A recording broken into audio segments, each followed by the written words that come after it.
निखिल भुवन जन्म स्थेम भंगादि लीले विनत विविध भूत व्रात रक्षैक दीक्षे श्रुति शिरसि विदीप्ते ब्रह्मणि श्रीनिवासे भवतु मम परस्मिन् शेमुषी भक्ति रूपा श्रीभाष्यंगर ग्रंथम भगवत रामानुजर अरुளி செய்தது. அதனுடைய முதல் ஸ்லோகம் மங்கள ஸ்லோகம் இப்படியே விண்ணப்பம் செய்தது. உலகத்தை படைத்தும் காத்தும் அழித்தும் யார் செய்கிறாரோ அவரை பரபிரம்மம்னு கொண்டாடுகிறோம். ஆனால் பிரம்மம்னு சொல்லும் போது சட்டென்று நம் மனத்துக்கு புலப்படாது. நமக்கெல்லாம் கண்ணுக்கு பழக்கம், மனசுக்கு பழக்கம். நம்மாட்ட இருக்கிற மனுஷர்களை பார்த்து பழகிருக்கும்.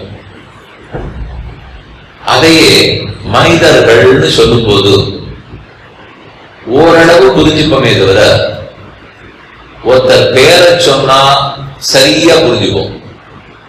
இன்ன உயரத்தில் இருப்பார், இன்ன நிறத்தில் இருப்பார், ஆணா இருப்பார், பெண்ணா இருப்பார், ஏதோ ஒன்றை சரிவர புரிந்து கொள்வோம்.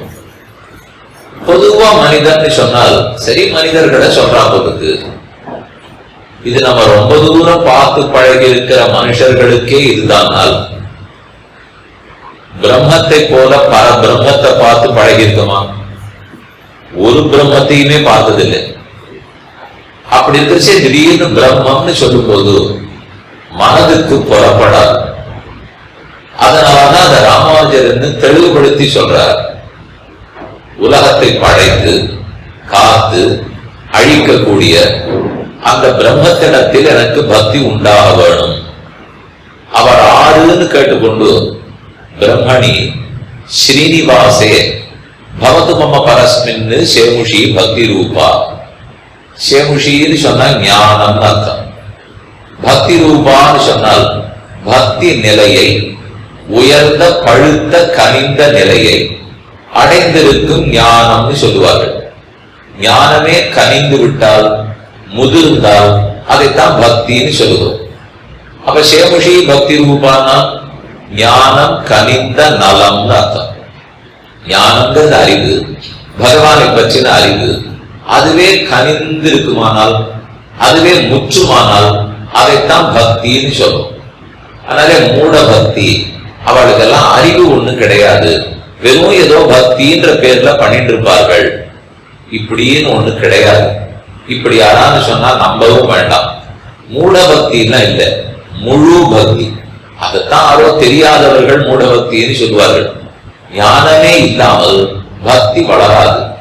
இல்ல நானே ஒத்துக்கிறேன்னு வச்சுக்கிறேன், எங்க பெரியவர்கள் சொன்னபடிக்கு நான் செஞ்சுட்டு போறேன், எனக்கெல்லாம் ஞானம் எல்லாம் கிடையாது, ஆனா பக்தியோட இருக்கணுங்கிறது புரியுது. அவர்கள் எப்படி சொன்னார்களோ செய்தேன்னு செய்கிறவா இன்னைக்கு இருப்பா. அங்கேயும் நீங்க கவலைப்பட வேண்டாம். அப்ப ஞானம் இல்லாத பக்தி வந்ததேன்னு நினைக்க வேண்டாம். அவருக்கு வந்த ஞானத்துக்கு மேல எனக்கு பக்தி வந்தது, அதுல ஒண்ணு தப்பு இல்லை.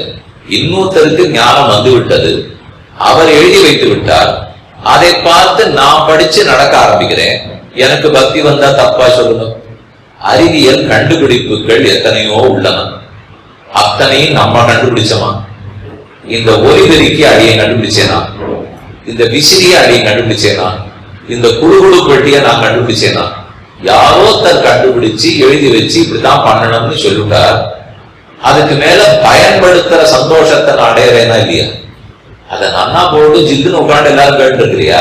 அந்த நாளாட்ட என்ன வெயில்ல வேர்த்து கொட்டிட்டா கேட்டு இருக்கோம், சௌக்கியமா தானே கேட்டு இருக்கோம். அதுக்குன்னு ஒருத்தர் சொன்னார், நீ கண்டுபிடிக்காத பொருள்களை நீ உபயோகப்படுத்த கூடாது. இது நடக்குமா சொல்லுங்க? இனிமே நான் தான் போய் அரிசியை விளைச்சிட்டு வரணும், நான் தான் போய் வெண்டைக்காய் கத்திரிக்காயை முளைச்சிட்டு வரணும், நான் தான் மின்விசிறியை கண்டுபிடிக்கணும். ஆகாத போகாத ஊருக்கு வழி. அதனால இன்னொருத்தர் பண்ணதை தொடர்ந்து நான் பயன்படுத்த கூடாதுன்ற அவசியமே இல்லை. வேதவியாசருக்கு ஞானம் இருந்தது, அவருக்கு பக்தி முதிர்ந்தது, எழுதி வச்சார் பக்தன் இப்படித்தான் இருக்கணும்னு, அதுக்கு தகுந்து நடந்துகிறேன். வால்மீகிக்கு ஞானம் இருந்தது, அவருக்கு பக்தியாக உழைத்தது, அவர் எழுதி வச்சார், நான் ராமாயணத்தை படிச்சு பக்தனா நடந்துகிறேன். வால்மீகிக்கு கட்டப்பட்டு வந்த ஞானம் எல்லாம் எனக்கு இருக்கணுங்கிற அவசியம் இல்லை. வாதவியாசருக்கு வந்த பக்தி அத்தனை எனக்கு இருக்கணுங்கிற அவசியம் இல்லை. அவளுக்கு இருக்கிற அந்த ஞானமோ தபஸோ வைராக்கியமோ அவ்வளவு இருக்கணுங்கிற தேவையும் இல்லை. எவ்வளவு இருந்தா போறோம், எனக்கு பக்தி வேணும். அதை ஒருத்தர் கொடுத்து பெற்றதாகவும் இருக்கலாம், நான் சம்பாதித்ததாகவும் இருக்கலாம். அதைத்தான் ஞானம் முதிர்ந்த பக்தின்னு சொல்வார்கள். சேமுஷி பக்தி ரூபா, அடியனுக்கு ஞானம் கரிந்த நலமான பக்தி ஏற்பட வேண்டும். யாரிடத்திலே? பிரம்மத்திடத்திலே முதல்ல சொன்னார். ஆனா அப்படின்னா எல்லாருக்கும் புரியாதுன்னு தோணித்து. அவருக்கு புரியலாம். அவருக்கு இருக்கிற பெருமைக்கு பிரம்மம்னா யாருன்னு தெரிஞ்சிட முடியும். நமக்கு தெரியாதே. இந்த விசிறியே சுத்தின்னு இருக்கு, அங்க இருக்கிறத போடுன்னு உட்காந்துருக்கவர் சொன்னார். அப்புறம் தான் அதை போட்டார். அது வரைக்கும் அந்த விசிறிக்கு 3 ரக்கைன்னு எனக்கு தெரியும். அதுக்கு சிறகு ரக்கை இருக்கிறது 3ன்னு தெரியும். இப்ப பார்த்து யாராவது அந்த விசிறியில 3 ரக்கை இருக்கா சொல்லுங்க, தெரியாது. அப்ப 3 தானே இப்போ இருக்கு, சுத்தச்சேவ 3 தானே இருக்கு. என் கண்ணுக்கு அந்த ஓடும் வேகத்தில் 3ஐ எண்ணக்கூடிய சக்தி இல்லை. அது நிற்கும் போது கண்ணனுடைய வேகம், விசிறிக்கு வேகம் இல்லை. அதை வச்சுட்டு சமாளிச்சுட்டேன். ஓட ஆரம்பித்த பிற்பாடு கண்ணுக்கு சக்தி குறைவு, விசிறி வேகமா ஓடுறது, என்னால கண்டுபிடிக்க முடியாது. ஒரு பெரிய மட்டையடி ஆட்டம் ஆடிட்டு இருக்கா, வேகப்பந்து வீச்சாளர் ஒருத்தர் வேகமா கொண்டு போடுறார். அந்த நானும் நீங்களும் போய் நின்றுந்தோன்னு வச்சுக்கோங்க, பந்து வந்த வேகமும் தெரியாது, போன வேகமும் தெரியாது. நம்ம வேடிக்கை பார்த்துட்டு இருக்கோம். ஏதோ பக்கம் யாரோ வீசிட்டு இருக்கா போட்டு இப்படின்னு மட்டையை பிடிச்சு நம்ம நடுவில் நினைச்சிட்டு இருக்கோம். நிற்க கூட நமக்கு தெரியாது. ஆனா அந்த நின்றுட்டு இருக்கிற மட்டையடிக்காரருக்கு பந்து வர்றது தெரியறது, எவ்வளவு வேகத்துல வர்றது தெரியாது, எந்த பக்கம் அடிக்கணும்னு தெரியுது. அவர் கண்ணு அதுக்கு பழகிருக்கு, என் கண்ணு அதுக்கு பழகல. அந்த வேகம் என்னுடைய கண்ணுக்கு இல்லை. பலருக்கு பயிற்சியாளர்களுக்கு இருக்கும். அதை போல பிரம்மம்னு சொன்னா புரிஞ்சுக்கக்கூடிய சக்தி வியாசருக்கு இருந்திருக்கலாம், வால்மீகிக்கு இருந்திருக்கலாம், சங்கரருக்கு இருந்திருக்கலாம், ராமானுஜருக்கு இருந்திருக்கலாம். எங்களுக்கு உங்களுக்கு இல்லாம போயிடலாம், அதனால தப்பு இல்லை. ஆனா அவர்களே நம்ம இடத்துல கருணையோடு என்ன பண்றார்கள், அந்த பிரம்மத்தை உனக்கு புரியலாப்புல யாருன்னு சொல்லட்டோமா, பிரம்மணி ஸ்ரீனிவாசே பவது மம பரஸ்மின்னு சேமுஷி பக்தி ரூபா. அவர் தான் ஸ்ரீனிவாசன். உடனே எல்லாரும் மூச்சு விட்டுருவோம், நம்ம ஸ்ரீனிவாச பெருமாளா, நீர் என்னமோ சொல்றீரேன்னு பயந்து போயிட்டேன். இப்ப என்னமோ ரொம்ப புரிஞ்சு போயிட்டா மாதிரியும், அப்பதான் ஒண்ணுமே புரியாது இருந்தா மாதிரியும். நம்ம ஸ்ரீனிவாசன் தானே, பக்கத்துல தானே இருக்கா. நான் எத்தனை தானே திருப்பதிக்கு போய் சேவிச்சுட்டு வந்திருக்கேன், எத்தனை ஸ்ரீனிவாச பெருமாள் கோவிலுக்கு போயிருக்கேன். பிரியப்பரும் சீனிவாச பெருமாள் தான், அண்ணன் பெருமாளும் சீனிவாச பெருமாள் தான், பக்கத்துல இருக்கிற நம்ம பெருமாளும் சீனிவாச பெருமாள் தான். நிறைய சேவிச்சிருக்கேன்னு புரிஞ்சுட்டாப்புல இருக்கு. பார்த்தா நான் புரிஞ்சுடுத்து பாருங்க சொல்லல, புரிஞ்சுட்டாப்புல இருக்கேன்னு. அது ரெண்டுக்கும் பெரிய வித்தியாசம். சட்டுன்னு புரிஞ்சுடாது.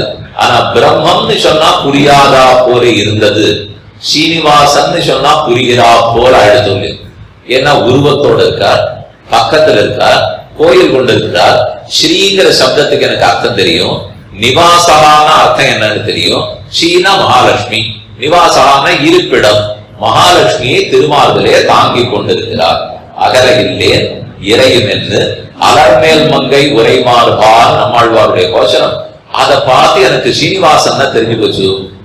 உலகத்தை படைத்து காத்து அழிக்கிறது எல்லாம் நம்ம ஸ்ரீனிவாச பெருமாள் தானா, அவரிடத்துலதான் பக்தியை வளர்த்துக்கணும்னு சொல்றலாம். இது வரைக்கும் புரிஞ்சுது. ஆனா அடுத்தது என்ன கவலையா படும்னால், அவரே பெரியவராத்தான் இருப்பார் போதுக்கு. நான் ஏதோ பிரம்மம்னா பெரியவர் நினைச்சேன், அதே பிரம்மன் தான் இவர்னு சொல்லிட்டால் என்னால் அணுக முடியுமா, அல்லது அணுகுவதற்கு அப்பாற்பட்டவராக இருப்பாரா? அவரை 2வது உபனிஷத்துக்கள்லாம் சொல்லணும். இவரை கிட்டக்கையே நெருங்க முடியாது. அப்ரமேயன், அப்ரமேயன் ஒரு பேர் உண்டு. சாசனாவத்தில் கூட சொல்லலையா? அதே மாதிரி விட்டு ராமாயணத்துல வந்தாலும் அப்ரமேயம் சித்தேஜா எஸ்எஸ்ஆ ஜனகாத்மஜா, மாரீச்சன் சொல்ற வார்த்தை. அவனா ராமனிடத்தில் அபச்சாரப்படாதே, அவன் பெருமை ஒத்தராலையும் தெரிஞ்சுக்க முடியாது.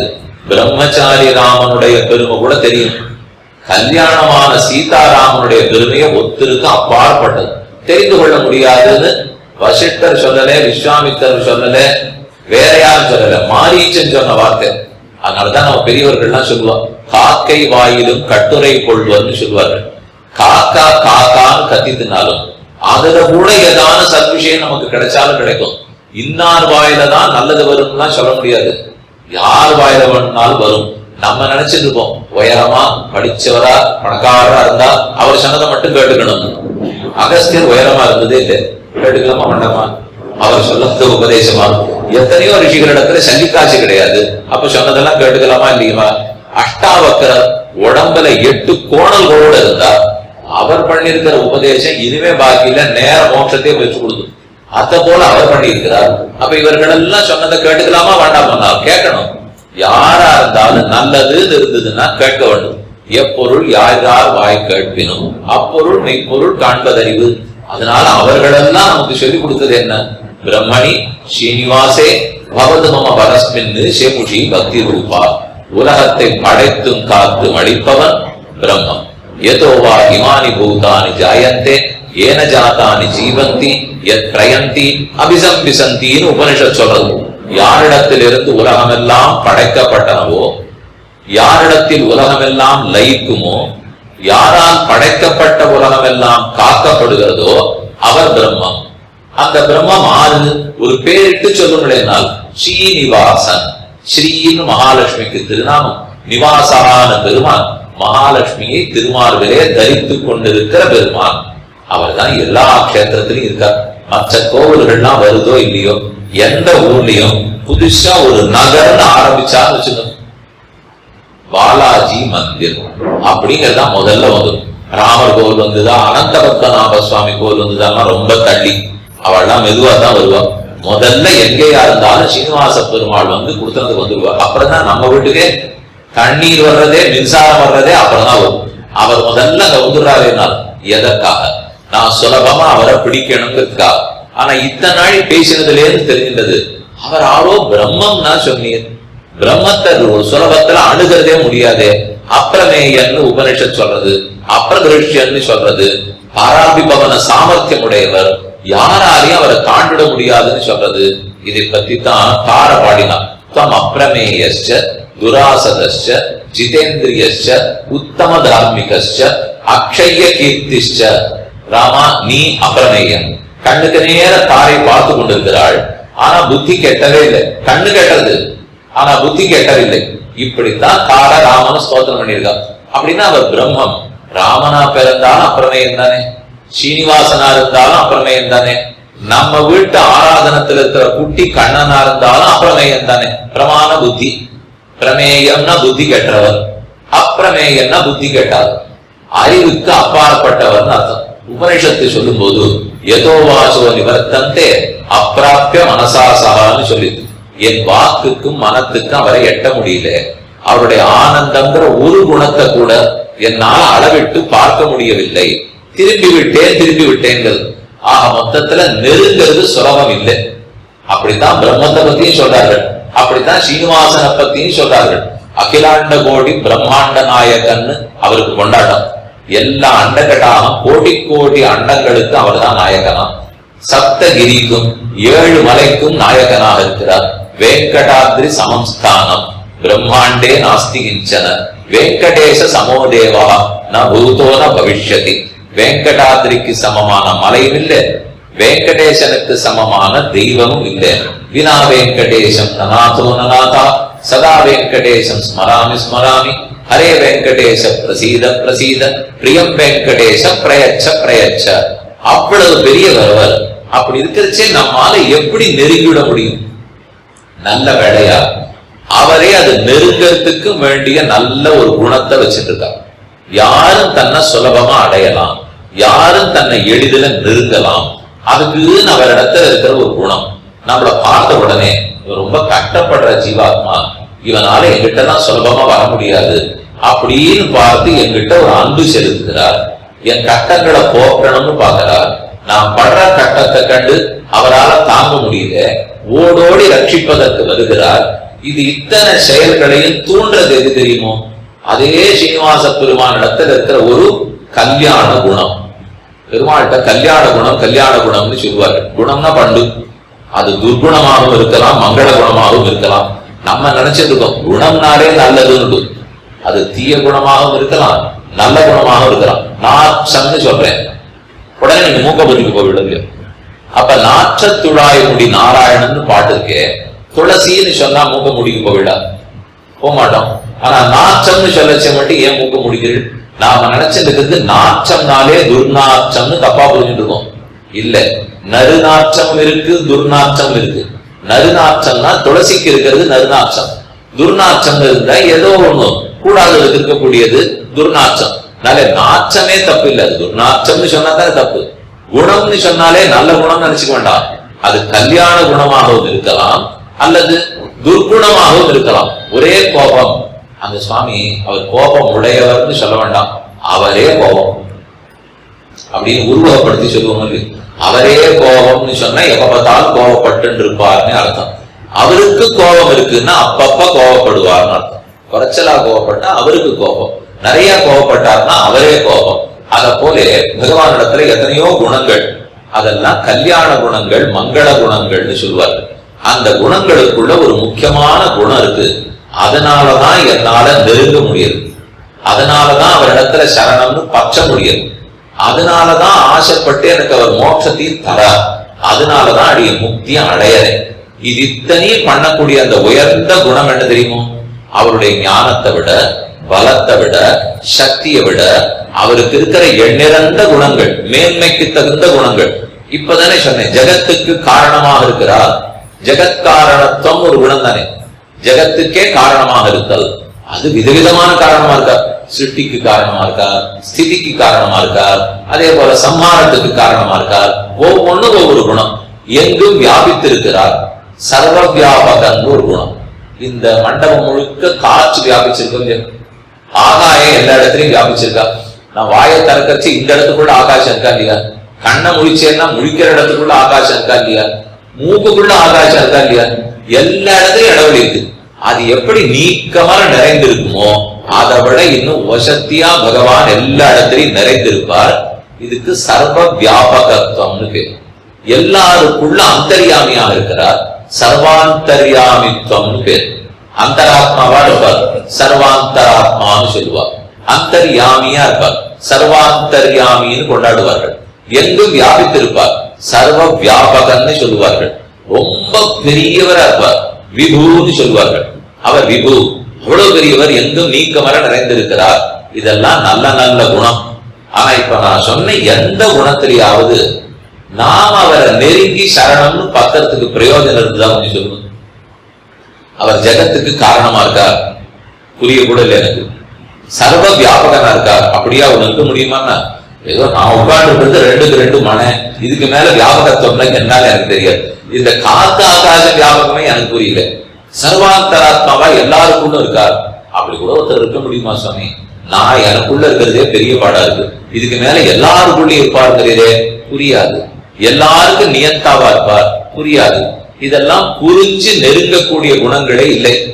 அப்ப அதெல்லாம் வாண்டாமேன்னு சொன்னால், அதெல்லாம் இல்லைன்னா மோட்சம் கொடுக்கிற சக்தியே அவர்கிட்ட இருக்காது. இது இத்தனை இருந்தா தான் அவர் பெரியவரா இருக்க முடியும்.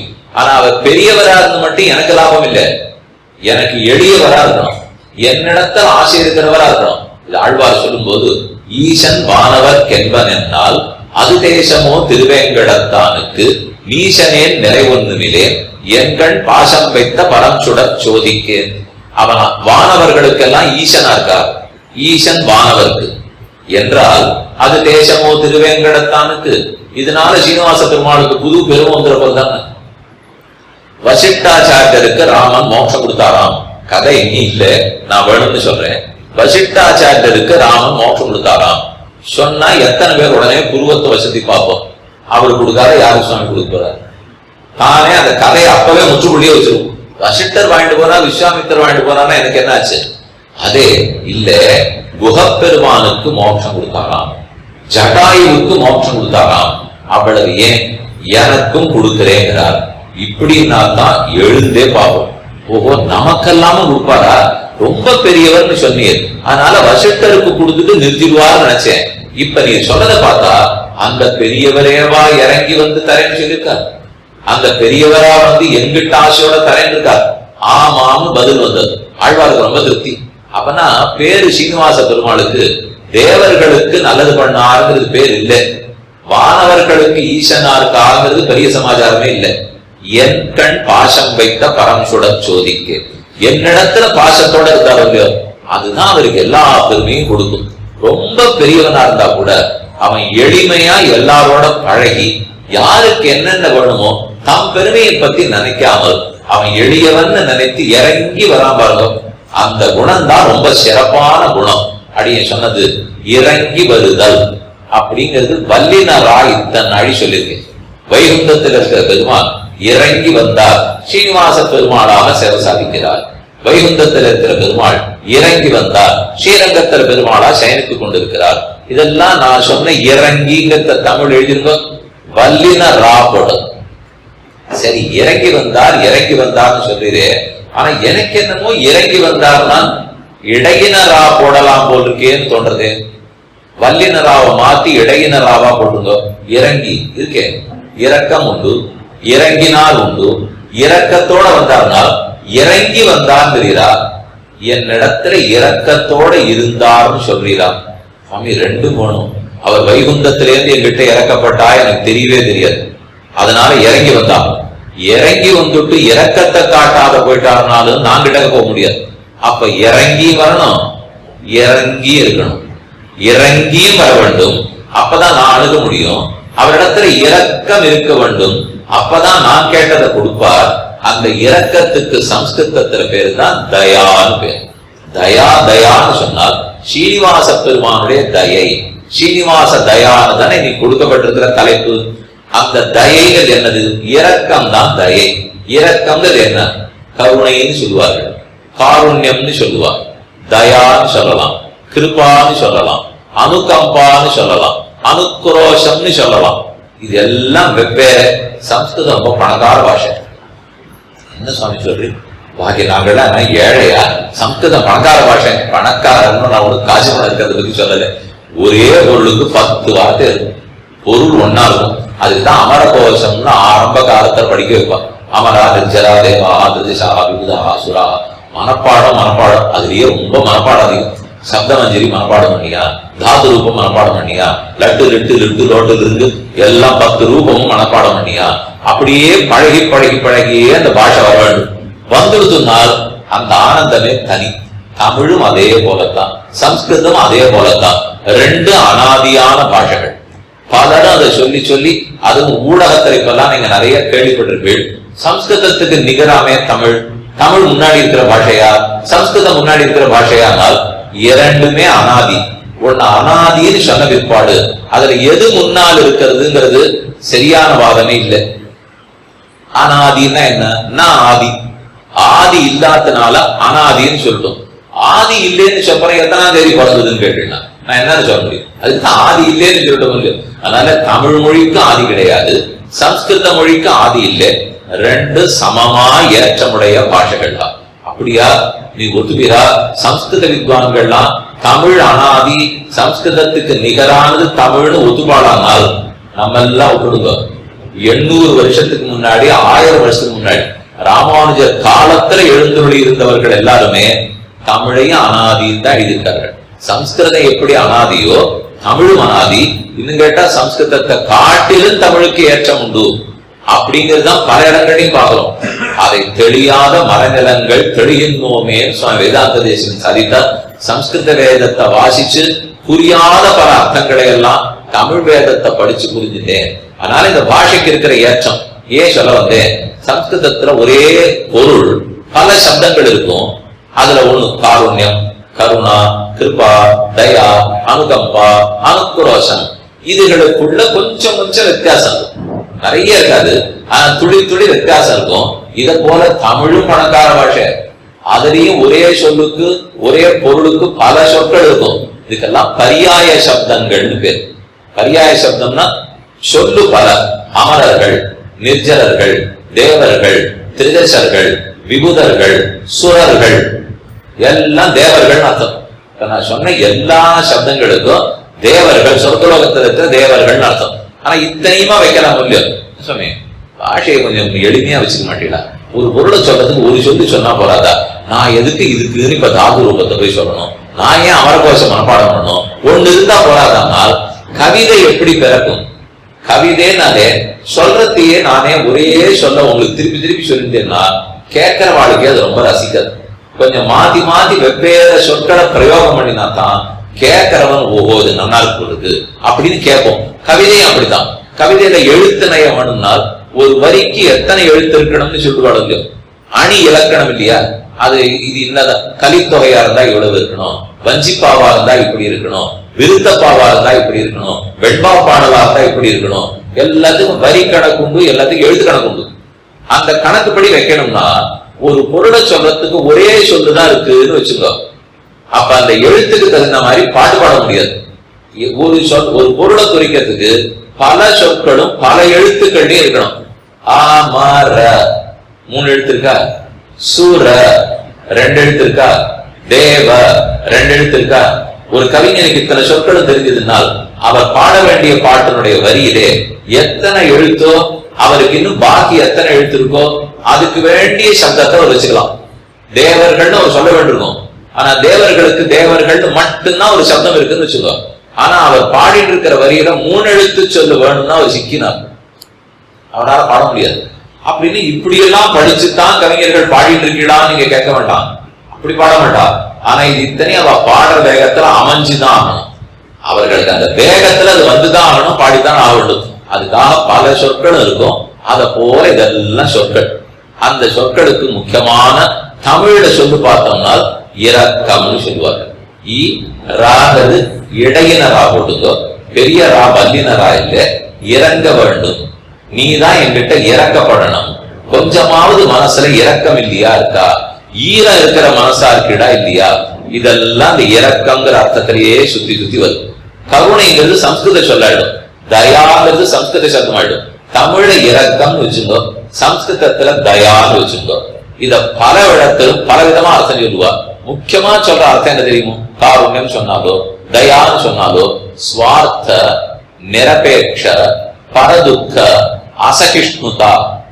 ஸ்வார்த்த நிரபேட்ச, தனக்கென்று ஒரு பிரயோஜனத்தை எதிர்பாராததாய், எனக்கு ஒரு பயன் இருக்கக்கூடாது. ஸ்வார்த்த நிரபேட்ச பரதுக்க, பிறர் படக்கூடிய துன்பத்தை, அசகிஷ்ணுதா பொறுக்காமை, பிறர் படும் துன்பத்தை என்னால பொறுத்துக்க முடியாது. ஆனா அதனால எனக்கு ஒரு பயன் இருக்கக்கூடாது. எனக்கு ஒருத்தர் ரொம்ப நல்லது பண்ணிட்டே இருக்கார், அவர் சமப்படுறார், அவர் சமப்படுறாரே எனக்கு பொறுக்கலேன்னு சொன்னா அது இரக்கம் ஆகாது. ஏன்னா அவர் எனக்கு நல்லது பண்ணிட்டு இருக்கிறவர், நல்லது பண்ணிட்டு இருக்கிறவரிடத்துல நான் உன்னை காமிச்சேன்னால் அது பிரத்யுபகாரமாகும், செய் நன்றி ஆகுமே தவிர அது இரக்கத்தின் பால் படாது. அப்ப இரக்கம் இருக்கணும்னா நேத்திக்கு இவர் எனக்கு ஒரு நல்லதும் பண்ணிருக்க கூடாது, இப்பவும் எதுவும் பண்ணிட்டு இருக்க கூடாது, நாளைக்கும் பண்ணுவார்ங்கிற எதிர்பார்ப்பு இருக்கக்கூடாது. இந்த 3 இல்லாத போது அவர் துன்பப்பட்டா நமக்கு ஐயோன்னு ஒரு எண்ணம் வந்து பாருங்க, அதத்தான் இரக்கம் இரக்கம்ங்கிறான். எத்தனை பேருக்கு வரும்னு இப்ப நெஞ்ச தொட்டு பார்த்துக்க வேண்டியதான். இதுதான் அதுக்கு இருக்கிற சப்தம். சப்தத்துக்கு அர்த்தம் ஸ்வார்த்த நிரபேட்ச பரதுக்க அசகிஷ்ணுதா. நமக்கென்று எந்த எதிர்பார்ப்பும் இல்லாமல் பிறர் படும் துன்பத்தை கண்டு, ஓ நம்ம எப்படி போய் துன்பப்படுறானே, அதை எப்படியாவது நம்ம சரிப்படுத்தணுமே என்று இரக்கப்படுதல். இதுல நாம படுற இரக்கத்துக்கும் பகவான் படுகிற இரக்கத்துக்கும் ஒரு பெரிய வேறுபாடு இருக்கு. நானும் யாரோ ஒருத்தர் அடிபட்டிருக்கா, போற பாதையில அவருக்கும் அடி விபத்து நடந்திருக்கு, அடிபட்டிருக்கா, எனக்கு அவருக்கு ஒண்ணும் இல்லை, முன்பின் நான் பார்த்தது கூட கிடையாது. பார்த்த உடனே உள்ளத்தை பிசைகிறது, பயத்தை பகீர்ந்தது. இப்படி போய் அடிபட்டிருக்காரே, எப்படியாவது அவருக்கு நான் நல்லது பண்ணுவேன் ஓடுவேன். பகவான் அதே போல வருவார், அவரும் இதே இரக்கத்தோட வருவார், நானும் அதே இரக்கத்தோட போவேன். வித்தியாசம், அந்த இரக்கத்தின் பயனாக அவனை குணப்படுத்திட முடியுமா முடியாதான்னு எனக்கு தெரியாது. ஆனா அந்த இரக்கத்தின் பயனாக நினைத்தா குணப்படுத்திட முடியும். இது பகவானுடைய. அவர் இரக்கத்துக்கு நம்ம இரக்கத்துக்கு வித்தியாசம் பார்த்துக்கோ. என் இரக்கம் பயன் தருமான்னு தெரியாது. இரக்கவனா படலாம், அதுவே படலைன்னா எல்லாரும் சதம் போடுவா, ஈரமே இல்லைன்னு. அதுக்குன்னு அவரை இவர் காப்பாற்றவே இல்லைன்னு காப்பு சொல்லிவிடும். அது என் கையில இல்லையே. என்னால இறக்கப்பட முடியும், ஓடி போக முடியும், தூக்கி தோல்ல போண்டு மருத்துவமனையில கொண்டு போய் சேர்க்க முடியும், அவ்வளவுதான் என்னால முடியும். அதுக்கு மேல நீர் பட்ட இறக்கத்துக்கு பிரயோஜனமே இல்லை. என்ன பண்றது, அவருக்கு ஒண்ணு உடம்பு சரியா போலேன்னுவா, அவ்வளவுதான் எனக்கு இருக்கிற சக்தி. ஆனா பெருமானுக்கு இருக்கிறது இரக்கம் பயன் தந்தே தீர். அவர் ஒருத்தரை பார்த்து இறக்கப்படுறாருனால் கண்டிப்பா அந்த விஷயத்தை சரிப்படுத்துறதுக்கு சக்தி அவர்கிட்ட இருக்கும் இல்லையா, அந்த சக்தி அவரிடத்துல கூட இருக்கிறதுனாலே இரக்கம் மதிப்பு பெறுகிறது. அந்த சக்தி என்கிட்ட இல்லாதனாலே அவ்வளவு வில மதிப்பு இல்லாததா இரக்கம் என்கிட்ட இருக்கிறது இல்லை. காட்டுமே இன்னொன்னு நம்ம வெளியிலேயே சொல்லிக்க மாட்டோம். ஒருத்தர் கட்டப்படுறதை பார்த்து நம்ம கூட கட்டப்படுவோம். ஆனா சொல்லிண்டா 4 பேர் என்ன சொல்லுவாளோ தெரியல. கட்டமா தான் இருக்கு, நான் என்ன பண்ண முடியும் சொல்லுங்க. கடைசியில கட்டமா இருக்குன்னு அவர்கிட்ட சொல்ல போக, அப்ப நீதான் வாயேன்னு அவர் கூப்பிட போக, நமக்கு போக முடியாத போக எத்தனை ஆவலாய் சொல்லுவோம் தெரியுமோ. அதனால இந்த இறக்கம்லாம் உதவாது. பகவானுடைய இறக்கம்ங்கிறது வர வேண்டிய தேவையே இல்லை. நமக்கு இரக்கத்தை காட்டணும்னால் போனா தான் காட்ட தெரியும். அவருக்கு இரக்கத்தை காட்டணும்னால் இருக்கிற இடத்திலிருந்தே காட்ட தெரியும். நமக்கு ஒண்ணு இருக்கிற இடத்துல இருந்து இறக்கம் எல்லாம் காட்ட தெரியும். ரொம்ப இறக்கப்பட்டதே அதுக்குன்னு உட்கார்ந்த இடத்துல சொல்லிடலாம். நீங்க வலைத்தளத்தில் அவரவர்கள் ஏதோ குழம்புவான், இதை பண்ண நினைச்சேன் அதை பண்ண நினைச்சேன், நீங்கள்லாம் ஒன்னும் ஆதரவே கொடுக்க மாட்டேங்கிறீங்க. உடனே கீழே அதுக்கு எத்தனை பேர் போடுவா தெரியுமா? அவன் வேற அதில் கேட்கிறான். இதற்கு பதில் சொல்லுவதற்கு முதல் ஆளாக நீங்கள் இருக்க விருப்பப்படுகிறீர்களா இப்படின்னு அது கீழே ஒரு கேள்வி கேட்கு. அந்த முதல் ஆளா இருக்கிறதுக்கு என்னமோ சீனிவாச பெருமாள் முன்னாடி காத்தால திரைய திறந்த உடனே முதல் ஆளா இருக்கிறதுக்கு ஆசைப்படுற மாதிரி, ஆமா ஆமா கண்டிப்பா நான் தான் முதல் ஆளா இருக்கணும் அப்படின்னு கீழே ஒரு உடனே போடுறார். 100 பேர் போடுவா, 1000 பேர் போடுவா. அதை வச்சுட்டு காசு வேலையாம். இது எத்தனை பேர் எழுதியிருக்கா, எத்தனை பேர் பார்த்தா, 6 மணி உபன்யாசத்தை போடுங்க, 5 நிமிஷத்துக்கு மேல யாரும் பார்க்க மாட்டாங்க. அதனுடைய புள்ளி விவர கணக்கு எடுத்து பாருங்க. அதெல்லாம் தான் நல்லவிட எல்லாத்தையும் தரவழுது. அந்த கணக்கு எடுத்து பார்த்தீங்கன்னா 1.5 மணி நாள் உபன்யாசத்தை போட்டால் கடைசி வரைக்கும் பார்த்தது யாருன்னா நேரம் வந்து உட்கார்ந்து கேட்ட இதே 4 பேர் அங்கவே பார்த்திருப்பான். அப்ப கடைசியில யாரும் அங்கே இருந்து பாக்கலையா, பார்த்தா ஆரம்பிக்கச்சே பாப்பா. அதுக்கப்புறம் கொஞ்சம் நாள் கழிச்சு சரி சரி நமக்கு தெரிஞ்ச விஷயம் தான், அவருக்கு புரிஞ்ச பாட்டியெல்லாம் சொல்லிட்டு இருக்காரு கொடுத்து அப்படின்னு நினைச்சிட்டு விட்டுட்டு போடுவோம். எதுக்கு சொல்ல வந்தேன், 100 பேர் நான் உங்களை ஆதரிக்கிறேன், நான் உங்களோடு நிற்கிறேன், நீங்கள் மேலே செல்லலாம், நான் இருக்கிறேன். நீங்க தான் இருக்கீழே கொஞ்சம் பாங்கோலையன்னு கூப்பிட்டு பாருங்களேன். எந்த ஊர்ல இருக்காருன்னே தெரியாது.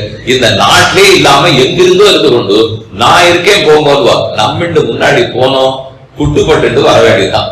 இதுதான் நம்ம இறக்கம். இந்த இறக்கத்தினாலாம் ஒரு லாபம் இல்லை. வலைத்தள இறக்கம் இதனால பிரயோஜனமே இல்லை. நமக்கு ஏதோ நேரடியா இறக்கப்பட்டாலாவது செய்ய முடியும். ஆனா யாருடைய இறக்கம் பிரயோஜனப்படும் தெரியுமோ? பகவானுடைய இறக்கம் பிரயோஜனப்படும், தாயாருடைய இறக்கம் பிரயோஜனப்படும், ஆழ்வார்கள் ஆச்சாரியர்கள் இறங்கினார்கள் என்னால் பிரயோஜனப்படும். அதனாலதான் நடக்கும். இதுல பெருமாள் தான் நேரையே நடத்திவிடும். தன்னை தவிர மற்ற ஆச்சாரியர்கள் இறக்கப்பட்டால் அவர்களால் நடத்த மாட்டான். அந்த பொறுப்பு அவர்கள் எடுத்துக்க மாட்டார்.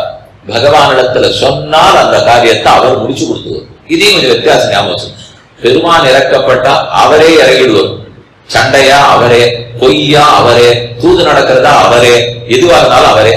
நம்ம ஆச்சாரியர் அந்த வம்புக்கு தான் வருகிறார். அதெல்லாம் அவர் செய்ய மாட்டார். அவரால் சண்டையா போட முடியும், தூது போக முடியுமா, தேரோட்ட முடியுமா? அதனால அவர் செய்ய மாட்டார். அவர் என்னென்ன வேணுங்கிறத பகவானிடத்துல பிரார்த்தனை வச்சுடுவார். நமக்கு ஒரு லௌகிக்க விஷயம் வேணும்னா கூட ஆச்சாரியர்கள் இறக்கப்படுவார்கள். உடம்பு சரியில்லை, ஆச்சாரியனை போய் தண்டம் சமைச்சேன், ஏதாவது கொஞ்சம் சரியா போனா தேவை, அப்பதான் நான் கைக்கிறதுக்கே வர முடியும். அவருக்கு இறக்கமா இருக்கும். ஏதோ நம்ம பார்த்து சமாச்சாரம் பண்ணோம், நம்ம கிட்டதான் வந்தான். ஆனா உண்மையில ஒரு ஆச்சாரியன் மோட்சத்துக்கு மட்டும்தான் பிரயத்தனப்படணும்.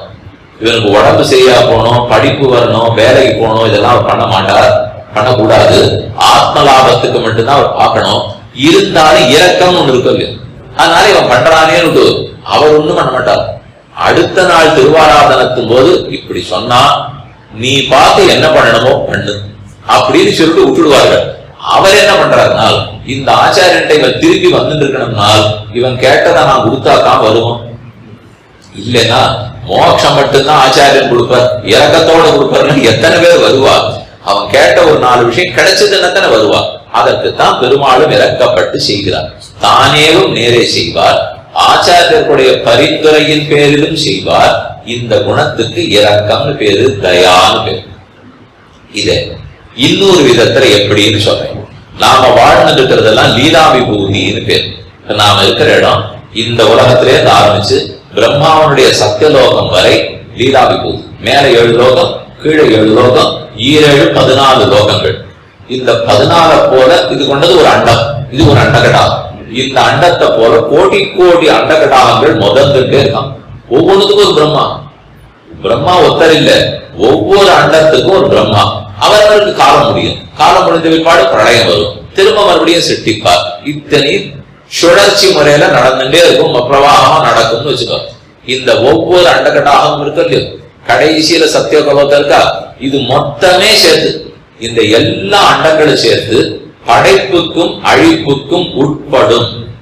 அதை மட்டும் நல்லா ஞாபகம். சிருஷ்டி சம்ஹாரங்களுக்கு உட்படக்கூடிய மண்டலமாக இருந்தால் அதை பிராகிருத பூமின்னு சொல்லுவார்கள், அதை லீலா விபூதின்னு சொல்லுவாங்க.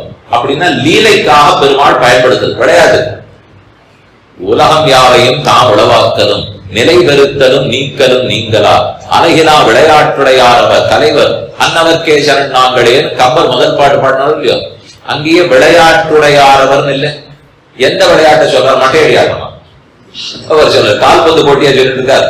அவர் சொல்றது ஜெகத்து சிருஷ்டி சம்ஹார ரட்சணம், இதையே விளையாட்டா ஒருத்தர் பண்ணணுமா அப்படின்னா அது எவ்வளவு பெரிய விஷயம். அந்த விளையாட்டுக்குரிய பூமியா இருக்கிறதுனாலே நாம வாழற இடத்த லீலா விபூதின்னு சொல்லுவாங்க. இதெல்லாம் சேர்ந்து ஒரு 1/4 மடங்கு. இத போல 3 மடங்கு பெருசு வைகுண்டம். வைகுண்டத்தை நித்திய விபூதின்னு சொல்லுவார்கள். ஏன்னா அது படைப்புக்கு உட்படாது, சம்ஹாரத்துக்கு உட்படாது, அழிவே கிடையாது. நித்தியம். நித்தியம்னு சொன்னா அழிவற்றது, தொடக்கம் மற்றது, முடிவு மற்றது. அதனால அதை நித்திய விபூதின்னு சொல்றாரு. இதுக்கு தொடக்கம் முடிவு உண்டு, மாறி மாறி வந்து கொண்டிருக்கும், இறைவனுடைய விளையாட்டுக்கு ஹேதுவாக இருக்கும். அதனால லீலா விபூதின்னு இதை சொல்றோம். இது லீலா விபூதி, நித்திய விபூதி. விபூதினா சொத்துன்னு வச்சுங்களேன். அவருக்கு இருக்கிற ஒரு உடைமை லீலா விபூதின்னு ஒரு உடைமை, நித்திய விபூதின்னு ஒரு உடைமை. இதைத்தான் உபய விபூதி நாதன்னு சொல்றோம். 2 விபூதிகளுக்கு நாதனா இருப்பார். இதிலே நம்ம விபூதியில பெருமாள் என்ன மாதிரி ஆனந்தத்தை அனுபவிப்பார், அந்த விபூதியில என்ன மாதிரி ஆனந்தத்தை அனுபவிப்பார். பிரம்மம் ஆனந்தமயம்னு கேள்விப்பட்டிருக்கு. அவருக்கு எங்கேயுமே வருத்தம் கிடையாது, எந்த விதமான துன்பத்துக்கும் இடம் கொடுக்கறதே இல்லை. ஆனந்தம் ஆனந்தம் ஆனந்தம். இந்த லோகத்தில் இருக்கிற நம்ம இடத்திலேயே ஆனந்தத்தை அனுபவிக்கிறார். அந்த லோகத்தில் இருக்கிற முக்தாத்மாக்கள் நித்திய சூரிகள் அவர்களுடைய ஆனந்தத்தை அனுபவிப்பார். அவர்களுக்கு கேட்டதெல்லாம் கொடுப்பார். நம்ம ஊர்ல இருக்கிறவாளுக்கு கேட்டதெல்லாம் கொடுப்பார். இது வரைக்கும் மனசுல நல்லா வாங்கிக்கும். அதுக்கப்புறம் இப்ப நாம வாழற லீலா விபூதிக்குள்ள 2ஆ பிரிச்சுக்கோம். வசிஷ்டர் விஸ்வாமித்திரர் ஆழ்வார்கள் அவர்கள்லாம் ஒரு கட்சியா வச்சுக்கோம்.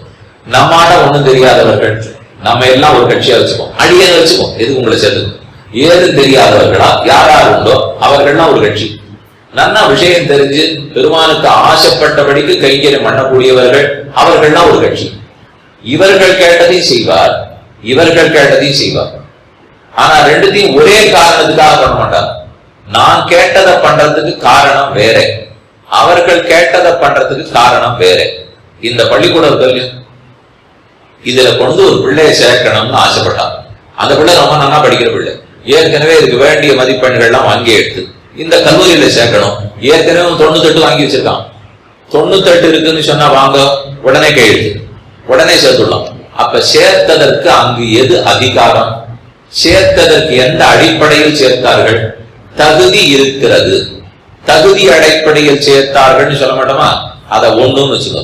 இன்னொரு பிள்ளை அதெல்லாம் நான் இல்ல, நேற்று வரைக்கும் எங்கேயோ அருப்புக்கோட்டை அறந்தாங்கியில இருந்தேன், இன்னைக்குதான் காத்தால வந்து சேர்ந்தேன், அங்கேருந்து வந்ததுக்குள்ள போர்னாச்சு, நான் வாங்கி இருக்கிறது 42, இவ்வளவுதான் என்கிட்ட இருக்கு, நீ செத்து விடா மாட்டிடாங்க, நீ எப்ப வருவேன்னு காத்துன்னு தானே 75 வருஷமா வச்சிருக்கோம், வா அப்படின்னு கிட்ட கூப்பிடுவார்கள்.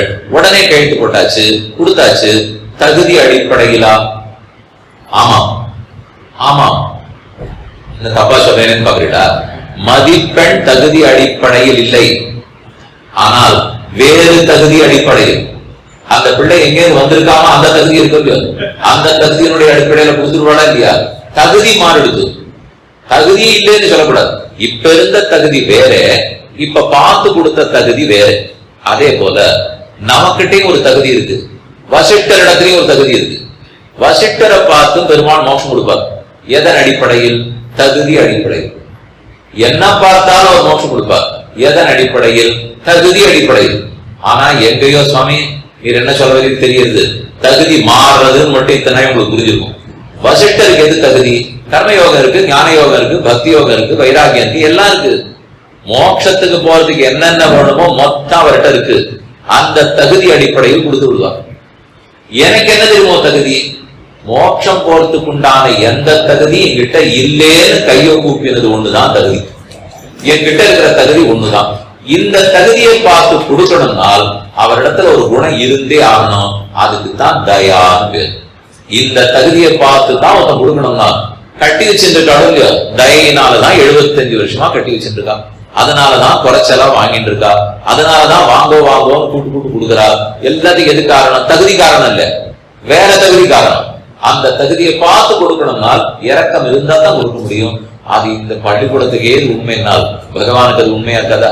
இங்கேயாவது கொஞ்சம் தகுதியோட வருவா, அங்க அந்த தகுதி கூட நம்ம இடத்துல இருக்காது. ஆனா அதை கொடுக்கறாரு இல்லையோ, இரக்கத்தையே பச்சாசாக கொண்டு சொல்வார்கள். இரக்கத்தினுடைய அடிப்படையில் தான் யாருக்கு எதை கொடுக்கிறார். உடையவர் அதைத்தான் பெரிய சம்பிரதாய புரட்சியே பண்ணினார். ஆசையுடையோர்க்கெல்லாம் ஆரியர்கள் கூறும் என்று பேசி வரம் தருத்தார். பின் ராமானுஜருக்கு முன்னாடி இருந்த ஆச்சாரியர்கள் எல்லாம் கர்ம ஞான பக்தி எல்லாம் ஒழுங்கா இருந்ததுன்னா வா தரையன் வளம். ஆனா ராமானுஜர் தன் காலத்துல மாத்தி வச்சது அந்த தகுதியெல்லாம் கேள்வி நீர்னா இனிமே ஆள் கிடைக்காது. வருஷம் என்ன ஆச்சு நினைச்சிட்டு இருக்கு? அவர் சொல்லி 1000 வருஷம் ஆச்சு, அவர் சொல்லி 1000 வருஷம்னா இப்ப எங்க போறது? தகுதி அடிப்படைது அதெல்லாம் மாறி போச்சு. இப்ப என்ன? ஆசை இருந்தா மோட்சம் கொடுத்து விடு. ஆசையோட வருகிறானான்னு பார், இருந்தால் கொடுத்து விடு. அந்த இரக்கங்கிற குணத்தை தான் சீனிவாச பெருமானுடைய தயான்னு கொண்டாடி கொண்டிருக்கிறோம். இப்ப புரிஞ்சுதா? தயை எதுக்குன்னு? நமக்கும் மோட்சம் கொடுக்கணும்னா தயை. வசிஷ்டாச்சாரியருக்கு மோட்சம் கொடுக்கறதுக்கு தயை தேவையில்லை. அதுக்கு மோட்ச பிரதத்துவங்கிற குணம் இருந்தா போதும். முக்தி கொடுக்கக்கூடிய சக்தி உள்ளவராக இருந்தால் வசிஷ்டருக்கு முக்தி கொடுத்துருவார். எங்கிட்ட முக்தி கொடுக்கிற சக்தி இருக்கணும். எதையும் எதிர்பார்க்காமல் இரக்கத்தின் அடிப்படையில் முக்தி கொடுக்கவனாகவும் இருக்க வேண்டும். அது சீனிவாச பெருமானிடத்துல இருக்கவே தான் சீனிவாச தயான்னு கொண்டாடிட்டு இருக்கோம். இவருக்கு கொடுக்கிறார், வேடிக்கையா பார்த்து கொடுக்கிறார். இவனால கையால் ஆகாதுன்னா ஒண்ணு எதிர்பார்த்தா இவங்கிட்ட பண்ண முடியாது, கொடுத்துருண்டு. வசிஷ்டர் கொடுத்தேன்னா அவன் எல்லாத்தையும் பண்ணுவான், கொடுத்துருண்டு. என்ன சுவாமி நியாயமாவே படலையே? அவர் எல்லாத்தையும் பண்ணுவார், கொடுத்துருண்டா. நம்மளே அப்படிதான் பண்ணுவோம். நம்ம வீட்டிலேயே 2-3 குழந்தைகள் இருக்கான்னு வச்சுக்கோ. ஒரு பிள்ளை நன்னா வேலை செய்வான், எந்த வேலை சொன்னாலும் சூட்டிக்கையா நன்னா பண்ணி முடிச்சுட்டு எல்லாத்தையும் முடிச்சுட்டேன்னுவோம். அவனுக்கும் பசி இருக்கத்தானே போகுது. இன்னொரு பிள்ளையா இருந்தா ஒரு காரியத்தை சொன்னா இவங்கிட்ட ஏன் சொன்னோம்னு யோசிக்க வச்சுருவோம். இது இன்னொரு பிள்ளை, அவனுக்கும் பசி இருக்கத்தானே போகுது. இவன் போனா கொடுத்த வேலை எல்லாத்தையும் கிடுக்கிடுன்னு முடிச்சான், திரும்பி வந்துட்டு அம்மா பசிக்கிறதுங்க, அண்ணா உட்காரு, என்னமா வேலை பார்த்துருக்க, சாப்பிடுங்க. அடுத்த பிள்ளை வந்தா நான் இங்க போனேன்னா அவாது இல்லைன்னுட்டா, அங்க போனேன்னா இது இல்லைன்னுட்டா, இங்க எடுக்க போனேன்னா பொருளே கீழே விழுந்து உடஞ்சி போச்சு, போனதே ஒண்ணுமே சரியில்லை, ரொம்ப மன வருத்தமா இருக்கு, கடைசியில பசி மிஞ்சினது தான் உண்டு. அம்மா நீ ஏதோ வேலையை சொன்ன, நான் எதையோ பண்ண பார்த்தேன், என்னால ஒண்ணும் முடியல, பசிக்கிறதுங்க, உட்காரு போடுறேன். இந்த 2 பேரிடத்துலயும் அந்த தாயார் காட்டுறது என்ன குணம்? அவன் எல்லாத்தையும் நன்னா பண்ணத்துக்கும் சோறு, இவன் எதையும் பண்ணாத்துக்கும் சோறு. அவனுக்கு தகுதி அடிப்படையில் சோறு, இவனுக்கு இரக்கத்தினாலே சோறு. ஆனால கடைசித்தானே தேவைப்படுது. இந்த இரக்க குணத்தை தான் தயான்னு சொல்றோம். சீனிவாச தயா, அதற்கென்னே தயா சதகம்னு 108 ஸ்லோகங்களை வேதாந்த தேசிகன் ரொம்ப ஆச்சரியமா பாடினார். சீனிவாச பெருமானுடைய தயை வேறாலும் அல்லள். ஸ்ரீதேவி பூதேவி நீலாதேவி நாச்சிமாரை போல தயாதேவி ஒரு நாச்சியார், துளசி தேவி ஒரு நாச்சியார்னு சொல்றது உண்டு. துளசி தேவின்வா, தயாதேவின்வா, எல்லாமே உருவப்படுத்தப்பட்ட பாத்திரங்கள். அப்படின்னு எந்த கஷேத்திரத்திலையும் நான் திருமேனியோட பார்க்கலையானால் அப்படி நினைச்சுக்க வேண்டாம். அது பெருமானுடைய உள்ளத்துல இருக்கக்கூடிய ஒரு பண்பு, ஒரு நல்ல மங்களமான குணம். அந்த குணம் இருக்கவே நமக்கு எத்தனையோ நன்மை நடக்கிறது. மோட்சத்துக்கு போறதுக்கே இரக்கம் காரணமா இருக்கு. இப்படி வச்சுக்கோமே. உபாயம்னு ஒரு சப்தம், பிராப்யம்னு ஒரு சப்தம். 2 சொல்லுக்கு பொருள் சொல்லிடுறேன்.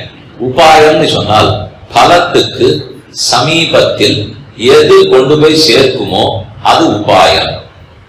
உபாயம் அடிய ஒரு இடத்துல கிளம்பினேன், உபன்யாசம் சொல்றதுக்காக இங்க வந்து சேர்ந்திருக்கேன். இதுக்கு எது உபாயம்? இங்க வந்து சேர்ந்ததுக்கு உபாயம் 4 சக்கர வாகனம். அதுலதான் இந்த களத்துல சமீபத்துல என்ன கொண்டு சேர்த்தா. இங்க கிட்டக்க நான் வரணும்னா எது உபாயமா இருந்தது? வண்டி. ஒருத்தர் வண்டியை ஓட்டுன்னு வந்தார், வண்டியோட இங்க வந்து சேர்ந்துட்டேன், இது உபாயம். பிராப்யம் எது? பிராப்யம்னா புருஷார்த்தம்னு சொல்லலாம், பிரயோஜனம்னு சொல்லலாம், பயன்னு சொல்லலாம். எது பிராப்யம்? இங்கு உபன்யாசம் பண்ணுதல் பிராப்யம். இதுதான் எனக்கு இருக்கிற புருஷார்த்தம். அப்ப உபாயம் வண்டியில வந்தேன், பிராப்யம் வந்த இடத்துல உபன்யாசம் பண்ணிட்டேன். இதே போல வச்சுக்கேன். மோட்சம் போவதுங்கிறது என்ன? பிராப்யம் தானே, அதான புருஷார்த்தம். அதுக்கு உபாயம் எது? மோட்சம் போவதற்கு நான் உபாயமாக எதை கொள்ளலாம்? பக்தி யோகம். கண்ணன் திரும்ப திரும்ப கீதையை சொல்லிட்டே இருக்காரு, கர்மயோகத்தை செய், அதனாலும் பக்தி யோகம் கிடைக்கும்.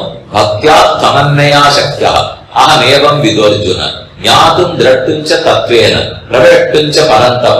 பக்தி ஒன்றினாலேயே என்னை அறியலாம், காணலாம், அடையலாம். 3 சொல்றார்.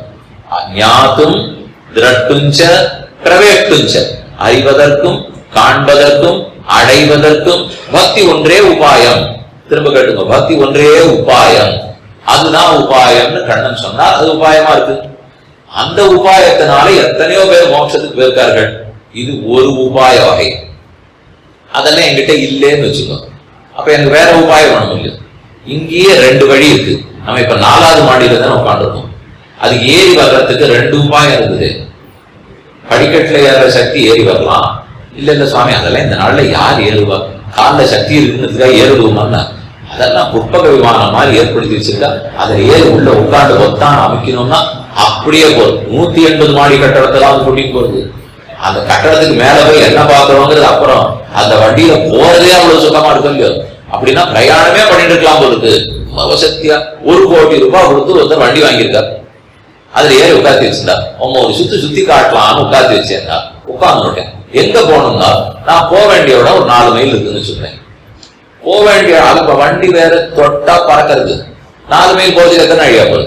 போனா 5வது நிமிஷம் வந்துட்டு சாமி இடம் வந்துட்டுன்னா இல்ல உபாயம் நன்னா இருக்கு, அதனால நான் பிரயாணம் வேண்டாம் பண்ணிட்டே இருக்கலாம்னு இருக்கேன். வந்த இடத்தை பத்தி கவலைப்பட வேண்டாம். புருஷார்த்தத்தை விட்டார். எனக்கு இப்ப ஓட்டின்னு வந்த வண்டி ரொம்ப வசதியா இருக்கு. இங்க வந்து சேர்ந்துட்டேன். இறங்கி நான் 4வது மாடிக்கு பார்க்கணுமா இல்லையா? நன்னா இருக்கேங்கிறதுக்கா இந்த வண்டியோட எங்க போறீரோ போயிட்டேரும். உபன்யாசம் பண்ற இடத்தை பத்தி எல்லாம் கவலைப்பட வேண்டாம்னு சொல்லிட்டா பண்ண முடியுமா? உபாயம் என்னதான் வசதியா இருந்தாலும் பிராபியங்கிற புருஷார்த்தம் வந்தா உபாயத்தை விட்டுத்தான் ஆகணும். முடிஞ்சு போச்சு. போக வேண்டிய இடம் வந்தாச்சுன்னா வண்டி என்னமா இருக்கிறதுனால எனக்கு என்ன லாபம்? அப்ப 1 உபாயம் 1 பிராபியம்.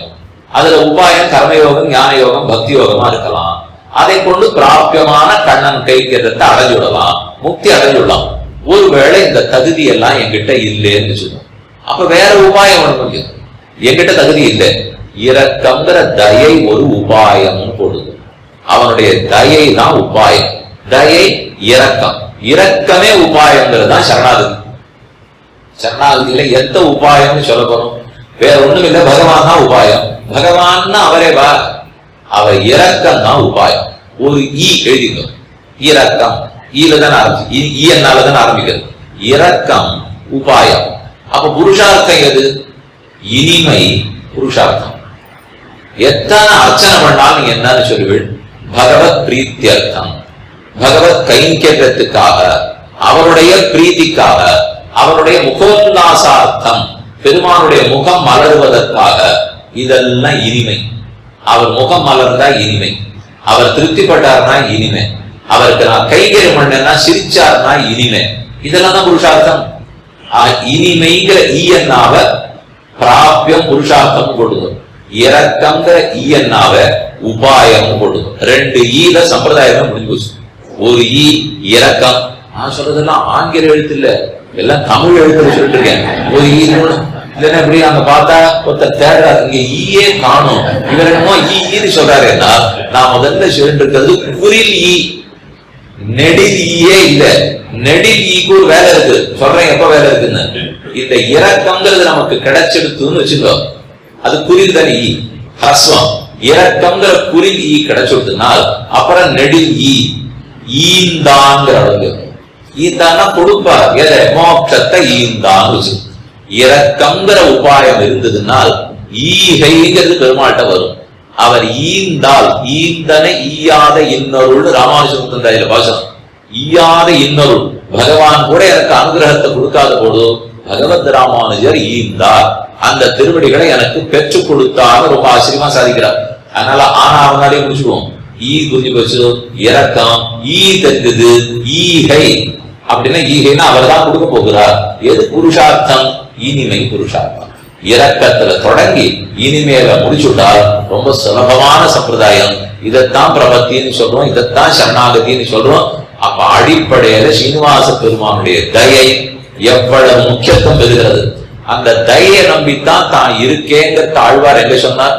அலர்மேல் மங்க உரமார்பார் நிகரில் புகழாய் உலகம் முன்னுடையாய் என்னை ஆழ்வானே நிகரில் அமரர் முனிக்கணங்கள் விரும்பும் திருவேங்கடத்தானே புகழொன்றில்லா அடியேன். எனக்கு வேற விதி இல்லை புகழ் இல்லைன்னு சொல்லிக்கிறது இல்லையோ. விதி புகழ் இல்லேனால் அப்ப எதை காட்டி பெருமாள் கூட்டிட்டு போவார்? இறக்கம் ஒண்ணுதான் வழி. யார் இடத்துல உங்களுக்கு இறக்கம் வருது சொல்லுங்க? எல்லா சௌரியமும் இருக்கிறவனை பார்த்து இறக்கம் வருமா? எந்த வசதி வாய்ப்பும் இல்லாதவனை பார்த்து இறக்கம் வருமா? பாதையில ஒருத்தர் அடிபட்டு இருந்தார், இறங்கினேர்னே, அவர் இங்க இருக்கக்கூடிய ஒரு மந்திரின்னு வச்சுக்கோங்க. இங்க மந்திரிகள்லாம் தொடங்கு. அதை போல வழியில ஏதோ கொஞ்சம் அடிபட்டு இருக்கே, என்னன்னு பார்த்தா மந்திரி. உடனே அவர் பேர்ல இறக்கத்தோட நான் போவேன். சாமி போனா நம்மள எங்கேயாவது பிடிச்சிட்டு போட போறா? அவர் யாரும் அதெல்லாம் கூட 10 பேர் அவருக்கு இருப்பா. அவருக்கு இல்லாத வாய்ப்பா வசதியா? நம்ம அதெல்லாம் கிட்டக்க போக கூடாது. ஏதோ ஒண்ணும் இல்லாதவனால தான் நம்ம போய் பண்ணலாம். அப்ப வசதி இருக்கிற வாழ்க்கை இறக்கமே வராது, தகுதி இருக்கிற வாழ்க்கை இறக்கம் வராது. அது இல்லாதவனிடத்துல ஏக்கத்தை இருக்கிறவனிடத்துலதான் இறக்கம் வரும்.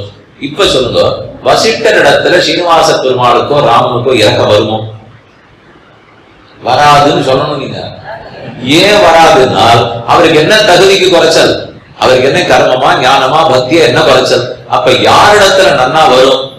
இப்ப இங்க உட்கார்ந்து இருக்கிற அத்தனை பேர் கை தூக்கும், எல்லாரும் கை தூக்குச்சு என்னிடத்துல வரும்னுவா. இங்க ஒரு போட்டி வச்சிருவோம், இதுல யாருக்கு முதல்ல பெருமானுடைய இறக்கம் வரும்னு கேட்டுனால் எல்லாரும் கை தூக்க பார்ப்போம்.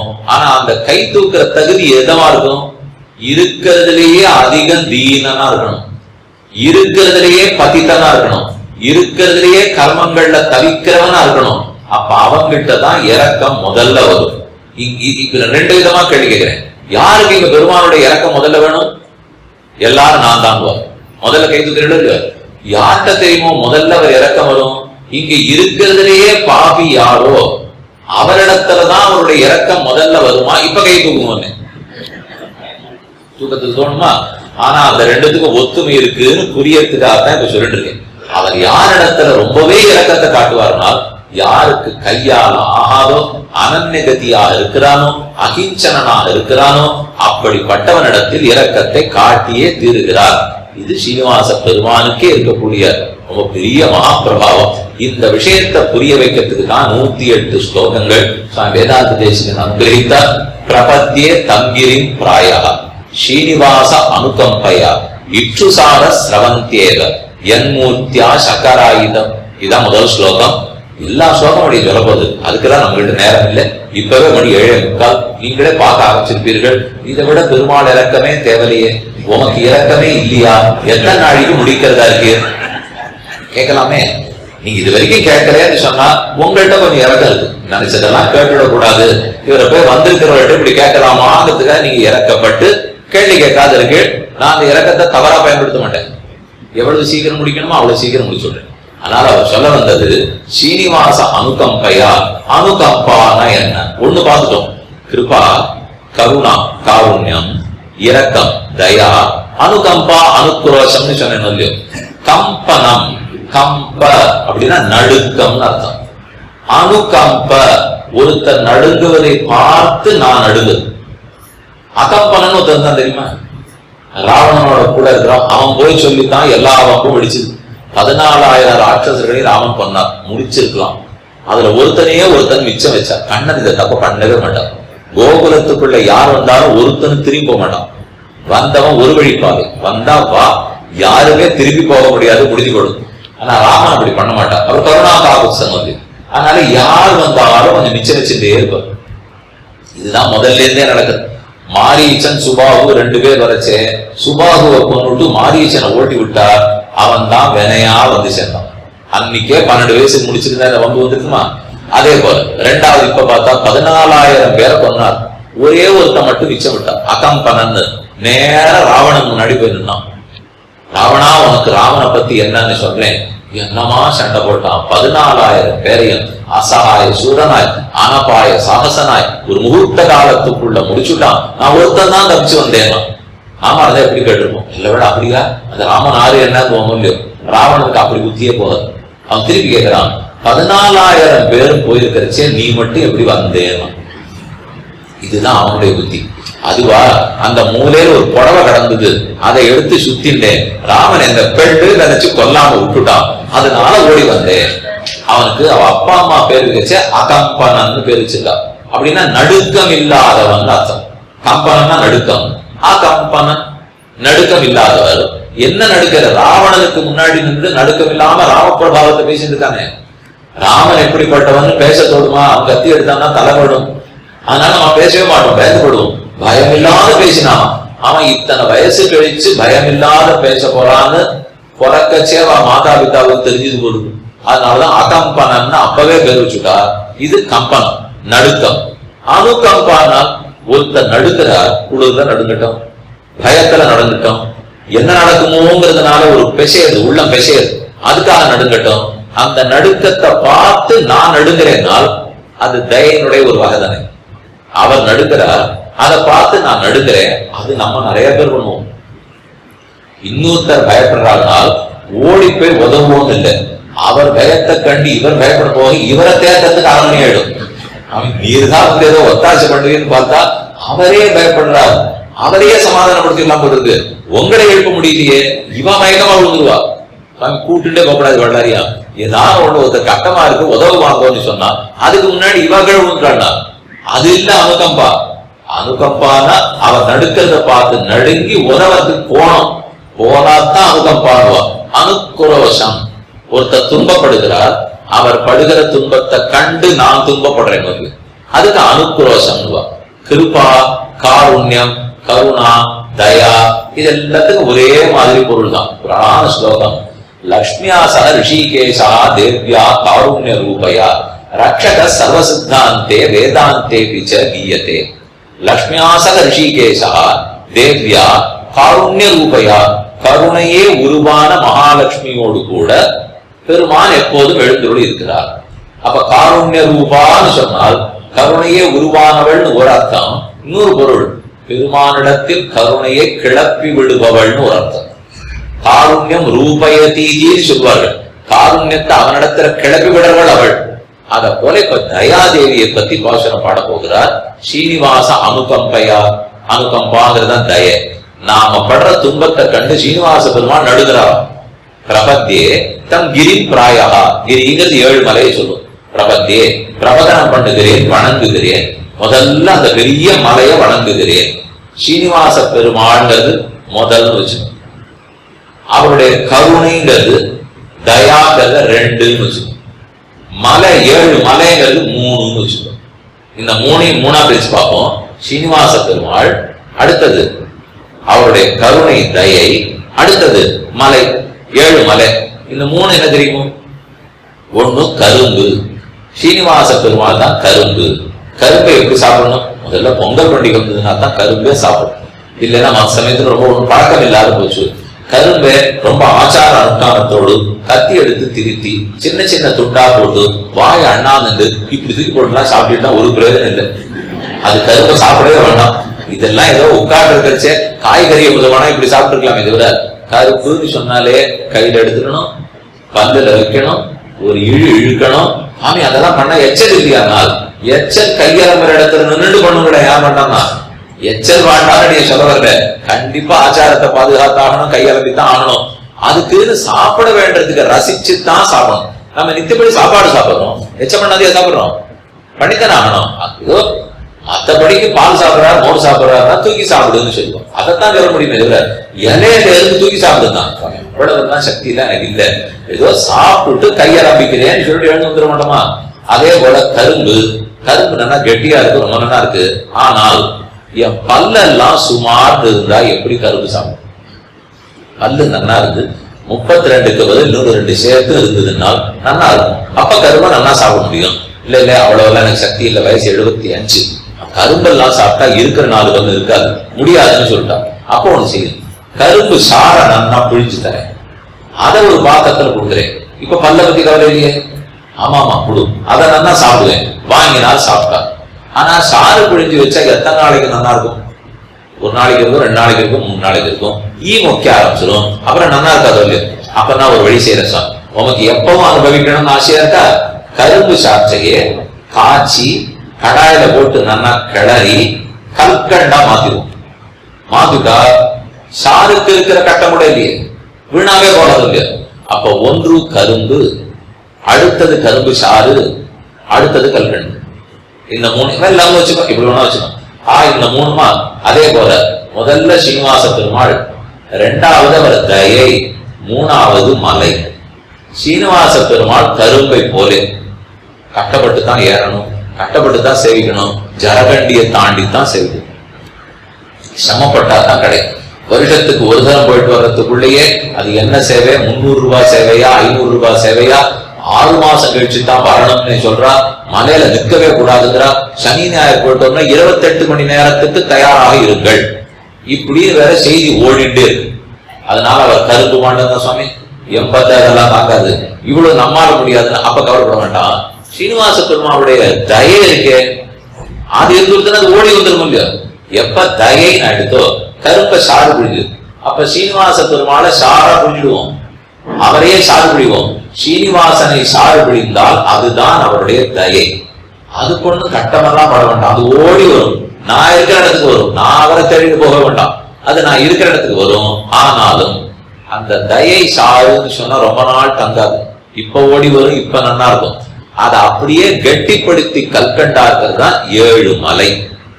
அந்த மலை தான் எல்லாருக்கும் முக்தி பெற்று கொடுக்கும். சீனிவாசனை காட்டிலும் அவருடைய தயையை காட்டிலும் அந்த தயையே கெட்டிப்பட்டு இருக்கிறவருடைய 7 மலை இருக்கோ, அதைத்தான் ஆழ்வார் சொன்னார். சுமந்து மாமலர் நீர் சுடர் தூபம் கொண்டு அமர்ந்து வானவர் போனோடும் நமன்னெடு திருவேங்கடம் நங்கட்டு சமன்கொள் விடுதலும் தடம் குன்றமே. சீனிவாச பெருமாள் மோட்சம் கொடுப்பார்னு ஆழ்வார் பாடல, சமன்கொள் விடுதலும் தடம் குன்றமே. சாமியாபத்தி ஆகிற மோட்சத்தை குன்றமே கொடுக்கும், மலையே கொடுக்குங்கிறார். எத்தனையோ பேரால மலை ஏற முடியாது, கீழே போவா. பெரிய ஆஞ்சநேய சுவாமி எல்லாம் இருக்காரு, அங்கே விழுந்து செய்வா. மலையப்பா என்னால ஏறி வர முடியல, ஸ்ரீனிவாசா சரணம், கோவிந்த கோவிந்த கோவிந்த சொல்லிட்டு அங்கேருந்தே கிளம்பி போயிட்டாலும் அதே பக்தி அதே அனுகிரகத்தை பெருமான் கொடுக்கிறார். ஏன்னா அது அவருடைய தயையே கெட்டிப்பட்ட மலை. ஆதிசேஷனுடைய உருவேதான் மலையா இருக்க, பெருமானுடைய தயை தான் மலையா இருக்கு. அதைத்தான் முதல் ஸ்லோகத்துல சொல்றார். பிரபத்தியே தம் கிரி பிராயா ஸ்ரீனிவாச அனுகம்பையா இக்ஷு சார ஸ்ரவந்தேவ. இக்ஷு கரும்பு, இக்ஷு சாரம் கரும்பு சாறு, கரும்பு சாறு தான் தயை. என் மூர்த்தியா சக்கராயுதம், அந்த கரும்பு சாறு கெட்டிப்பட்டு சக்கர கல்கண்டா எடுத்து இல்லையோ, அப்படித்தான் கெட்டிப்பட்டு மலை 7 மலையா நிற்கிறது போலுக்கு. அப்படின்னா அந்த தயைக்கு எவ்வளவு பெருமையோடு சொல்லியிருக்கார். இந்த முதல் பாசுரத்தை ரொம்ப ஆச்சரியமா சொன்னார். சுவார்த்த நிரபேட்ச பரதுக்க அசகிஷ்ணுதா. ஆனா இந்த தய பெருமானிடத்திலேருந்து நமக்கு கிடைக்கணும்னு வச்சுக்கோ, அது கரை புரண்டோடுமாகும். அது வெறுமெல்லாம் இல்ல, அஞ்சருவியில போய் குளிக்கிறேன்னு நிற்பா. எந்த வயசுக்கு போலாம்? உத்தாரத்துக்கு போனேன், அஞ்சருவி ஓஹோன்னு ஒரே வெள்ளமா, ஓஹோன்னு கொட்டுறதுன்னு போய் நின்று பாருங்க, தலை காணப்படும். அப்படியெல்லாம் பெரிய நீர்வீழ்ச்சியில இருந்தா நம்ம தலையெல்லாம் தாங்குமா? அதுக்கு இப்பதான் சுவாமி எல்லா தலைமுறையும் கொட்டி எல்லாம் ஆச்சு, வயசும் ஆச்சு, நீர் போய் வேணுமா? ஏதோ வீட்டுல இருந்து குளிச்சுட்டு போக மாட்டீங்களா? அப்படி போனாலும் தள்ளி நின்று சின்ன ஓடையா வர்ற இடத்துல குளிச்சுட்டு வந்துடணும். சீனிவாசனுடைய தயாங்கிறது அஞ்சருவி, 500 அருவி, அதெல்லாம் தாங்கவே தாங்க. அது கரை புரண்டோடுகிற கங்கையை போல 1 மைல் அகலத்துக்கு கங்கை ஓடுறது. ரிஷிகேஷ் ஹரித்வாரத்துக்கு போனோம்னா அவ்வளவு அகலத்துல ஓடும். கோதாவரி நாசிக் பஞ்சவடி தாண்டி போங்க, 1 மைல் அகலத்துக்கு ஓடிட்டு இருக்கு. அப்ப அதுல இறங்கணும். அந்த அளவுக்கு தயை ரொம்ப பெருசு. ஆனா இறங்கிறதுக்கு நேர இறங்கினா உழுதுருவேன், தலை குப்புற தலையே மூழ்கிப்படும். அதுக்குன்னு பார்த்து படித்துறை வச்சிருக்கான். அந்த படித்துறை மூலமா இறங்கினா ஜாகிரதையா குளிச்சுட்டு ஜாகிரதையா ஏறி வந்துள்ளோம். அதனால பெருமானுடைய இரக்கத்தில் நாம் நனைய வேண்டும் என்றாலும் அந்த நதியில இறங்கிறதுக்கு படித்துறை இருக்கு. அது எதுன்னு சொல்றார். விகாகே தீர்த்த பகுலாம் சீதலாம் குரு சந்ததின் ஸ்ரீனிவாச தயாம்போதி பரிவா பரம்பராம். ஸ்ரீனிவாசனுடைய தயைங்கிறது அம்போதினா கடல், அவர் கருணை கடல், தயை கடல். கடல்ல சட்டு எப்படி இறங்குவேன்? நதி ஓடித்துன்னா எப்படி இறங்குறது? அதுக்கு இருக்கிற படித்துறையில தானே இறங்கணும். அவ யார் தெரியுமோ? ஆச்சாரியர்கள், ஆழ்வார்கள் தான் படித்துறை. அவர்கள் திருவடியை கெட்டியா பிடிச்சுட்டோம்னால் பெருமானுடைய தயை நமக்கு ஏற்காப்புல குறவா அழக்கா போட்டு கொடுப்போம். அதுதான் நம்மளால வாங்கிக்க முடியும். ஓஹோன்னு ஒரு ஜலம் கொட்டிட்டு இருக்கு. அவ வீட்லயே பாருங்களேன், இப்பெல்லாம் 80 மாடி 100 மாடிங்கிற நினைக்கிற மாதிரியே இல்லை. அந்த மாடியில பெருசா ஜலத்துக்கு தொட்டி வச்சிருக்காங்க. அந்த தொட்டி அப்படியே திறந்து விட்டுட்டு நீ கீழே நின்று குளிங்கன்னு சொல்லி பாருங்க. அதெல்லாம் அப்படியே சமயம். அது இந்த மொத்தம் இருக்கிறது 400 பேர் இருக்கும். 400 பேருக்கு சேர்ந்து ஜலம் தேக்கி வச்சிருக்கா. அப்ப அந்த தொட்டியிலேருந்து ஒரு குழாயில வரணும். அது நம்ம வீட்டுக்கு மேல அப்படி கூத்துவால மாதிரி ஒண்ணு வச்சிருக்கா. அதை ஒரு திரிக்கிறேன்னா மெதுவா அந்த ஜனம் உள்ள ஆனந்தமா இருக்கு.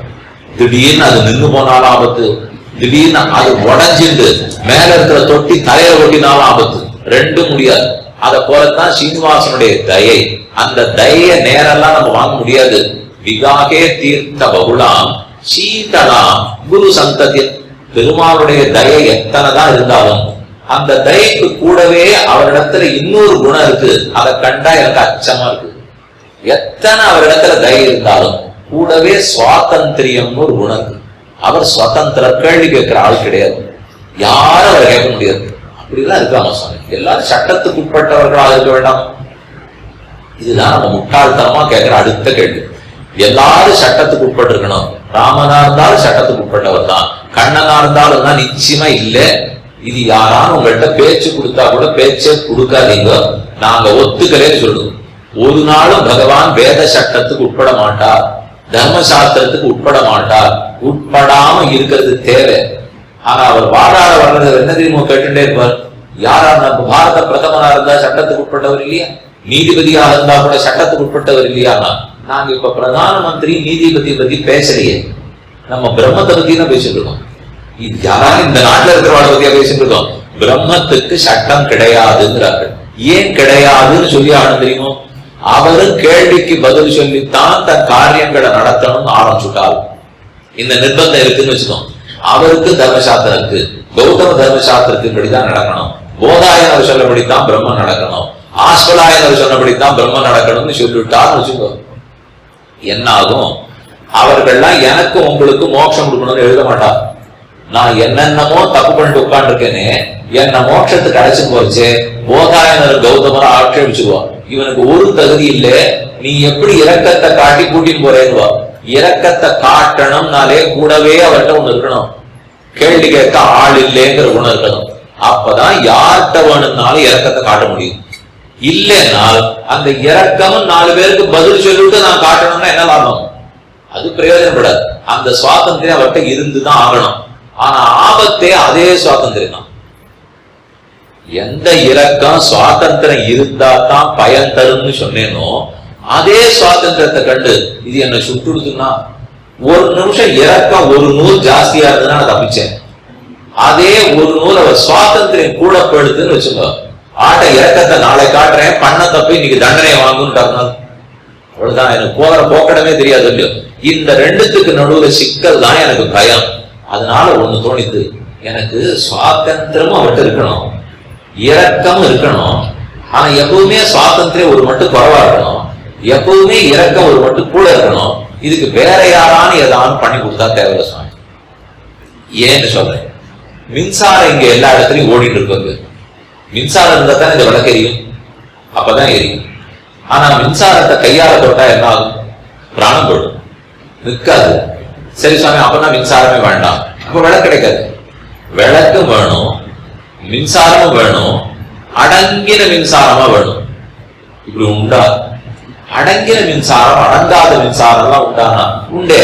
அதுக்குதான் இந்த உள்ள உள்ள உள்ள உள்ள இத்தனையும் கொண்டு சேர்த்து அதுல ஒருவேளை 240க்கு பதில் 300 போகுதுன்னு சொன்னா அதுலயே ஒரு பொத்தான் வச்சிருப்பா. அதை டக்குன்னு ஒரு சத்தம் போடும், எல்லாத்தையும் நிறுத்திட்டு அப்புறம் மின்சாரமே வராது.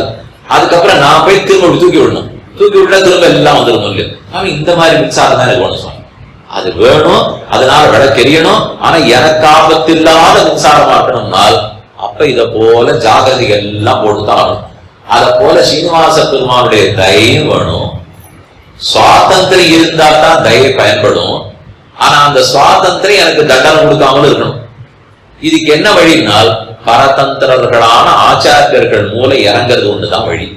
அந்த வழியில இறங்கிட்டோம்னால் அவர்கள் அதை அப்படி குறைச்சு, சில பேர் வெளிநாட்டுக்கு போவார், அங்க போய் தலிகை பண்றதுக்கு ஒரு அடுப்பு வாழ்ந்துடுவோம். வந்து இங்க போட்டு திருப்பி திருப்பி பார்த்தா அது வேலை செய்யாது.